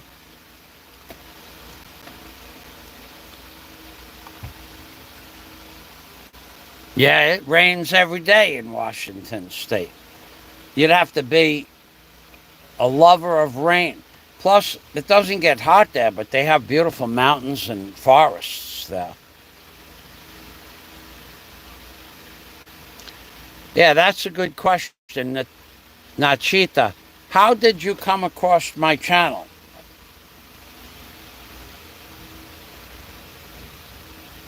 Mikhail Surya. Mikhail. Okay, let's see who Mikhail Surya is. How did you find my channel, Mikhail? We're trying to find out why I'm getting people. Okay, so YouTube can do that to you. I'm from Indonesia. I'm from the Philippines, Mikhail. Mikhail Soya. I'm from the Philippines. Most of the people here are from America. Yeah, raccoons will take your stuff. We have a lady here who she lives in a forest, Mikhail, and she feeds the raccoons, and they're very docile creatures, actually. Let's subscribe to Mikhail's channel here. He has 3 subscribers and 3 videos. Let's subscribe, and we'll press all. And let's see what Mikhail's videos are about. From Indonesia. Mikhail from Indonesia. Let's see what we got here.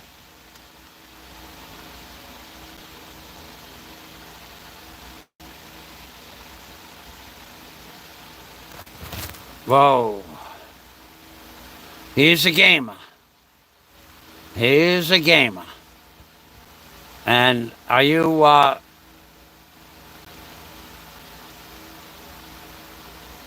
don't know much about games. I can't even ask you about games because I don't know anything about games.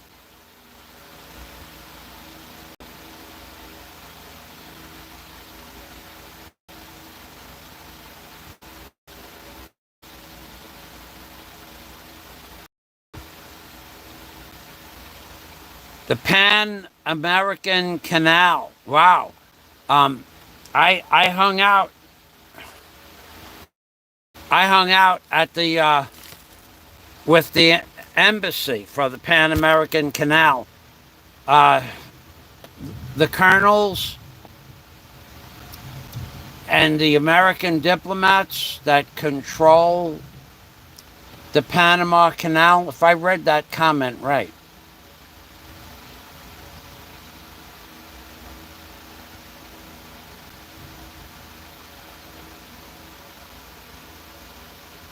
The Panama Canal, yeah, I read it right. So when I was in the 1980s, the embassy of the Panama Canal, we had the American embassy there. On October 2nd to October 11th,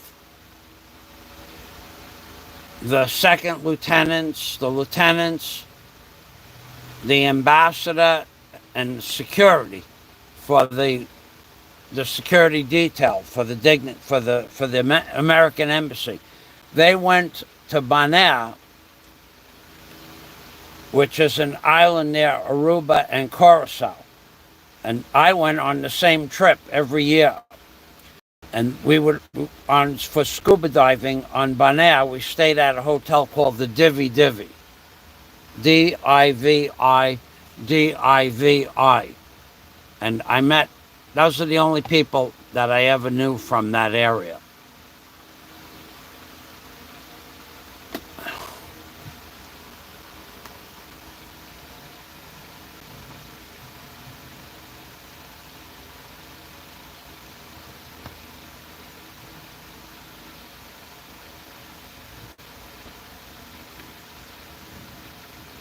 Yep, that's true, Nachita.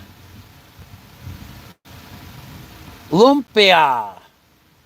noodles, pig's feet, rice desserts. Yeah, I like noodles. I'll eat rice. I don't ever remember eating pig's feet. Gotta tell you, there's some things that I've eaten and some things I don't remember eating. No, I was never in Panama. I was in the British West Indies or the Dutch West Indies on an island called Bonaire. It's a diving island and also gambling, but I don't gamble. And the diplomats that controlled America controlled the Panama Canal. They had diplomats and an embassy there. The people that ran the embassy used to go diving at the Divi Divi Hotel in Bonaire every year, and that was the same vacation week that I had in Bonaire.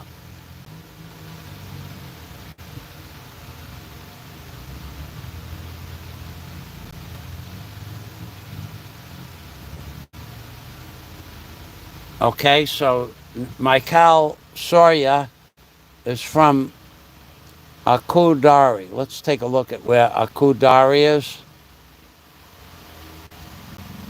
Akudari, Indonesia. Let's take a look. Let's take a look, see. Okay, I think one of the problems is the phone is maybe overheating. I've been on here for 4 hours. And it's very warm. Not hot, but warm. This Samsung phone, somebody, John, remember John? He bought me a Samsung Galaxy 21 phone holder. It's a beautiful case. It's like made out of some kind of industrial grade plastic. But you can't use it because here in the Philippines the phone overheats. I don't know where you could use it because even when it's like 80 degrees here, you put the phone holder on, it would overheat. Maybe that's the problem. I don't know. But there's a lot of people coming to the channel. I have no idea. YouTube is bringing all the gamers here, which is okay. But you guys should know I don't do gaming. But I'll entertain your channels and repost your links if you want views. Because at some point during the day, I have plenty of time to do that. Most of my videos are about the Philippines, but a lot of them are about bloggers. And but today's video in the Philippines, I'll just be honest with you, prostitution is pretty much, it's illegal, but it goes on everywhere. And I don't agree with it at all. So today's video was talking about the dangers of prostitution. And I'm being serious about that. There's so many things that can go wrong when you're doing that. I don't understand it myself. To be hanging out in bars at 1 or 2 o'clock in the morning drinking with strangers, not knowing where you're going to go, where you're going to end up, not knowing who you're bringing back to your room. That's just not something I would do. That was what today's video was about. And most of my friends pretty much feel the same way. So if you guys are not familiar with the Philippines, the law is that you're not allowed to have prostitution, but the bars,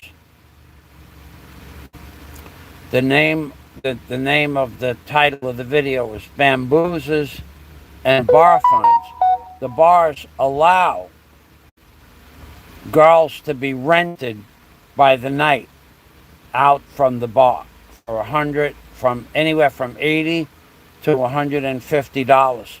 You give the bar $80 or $150 for a girl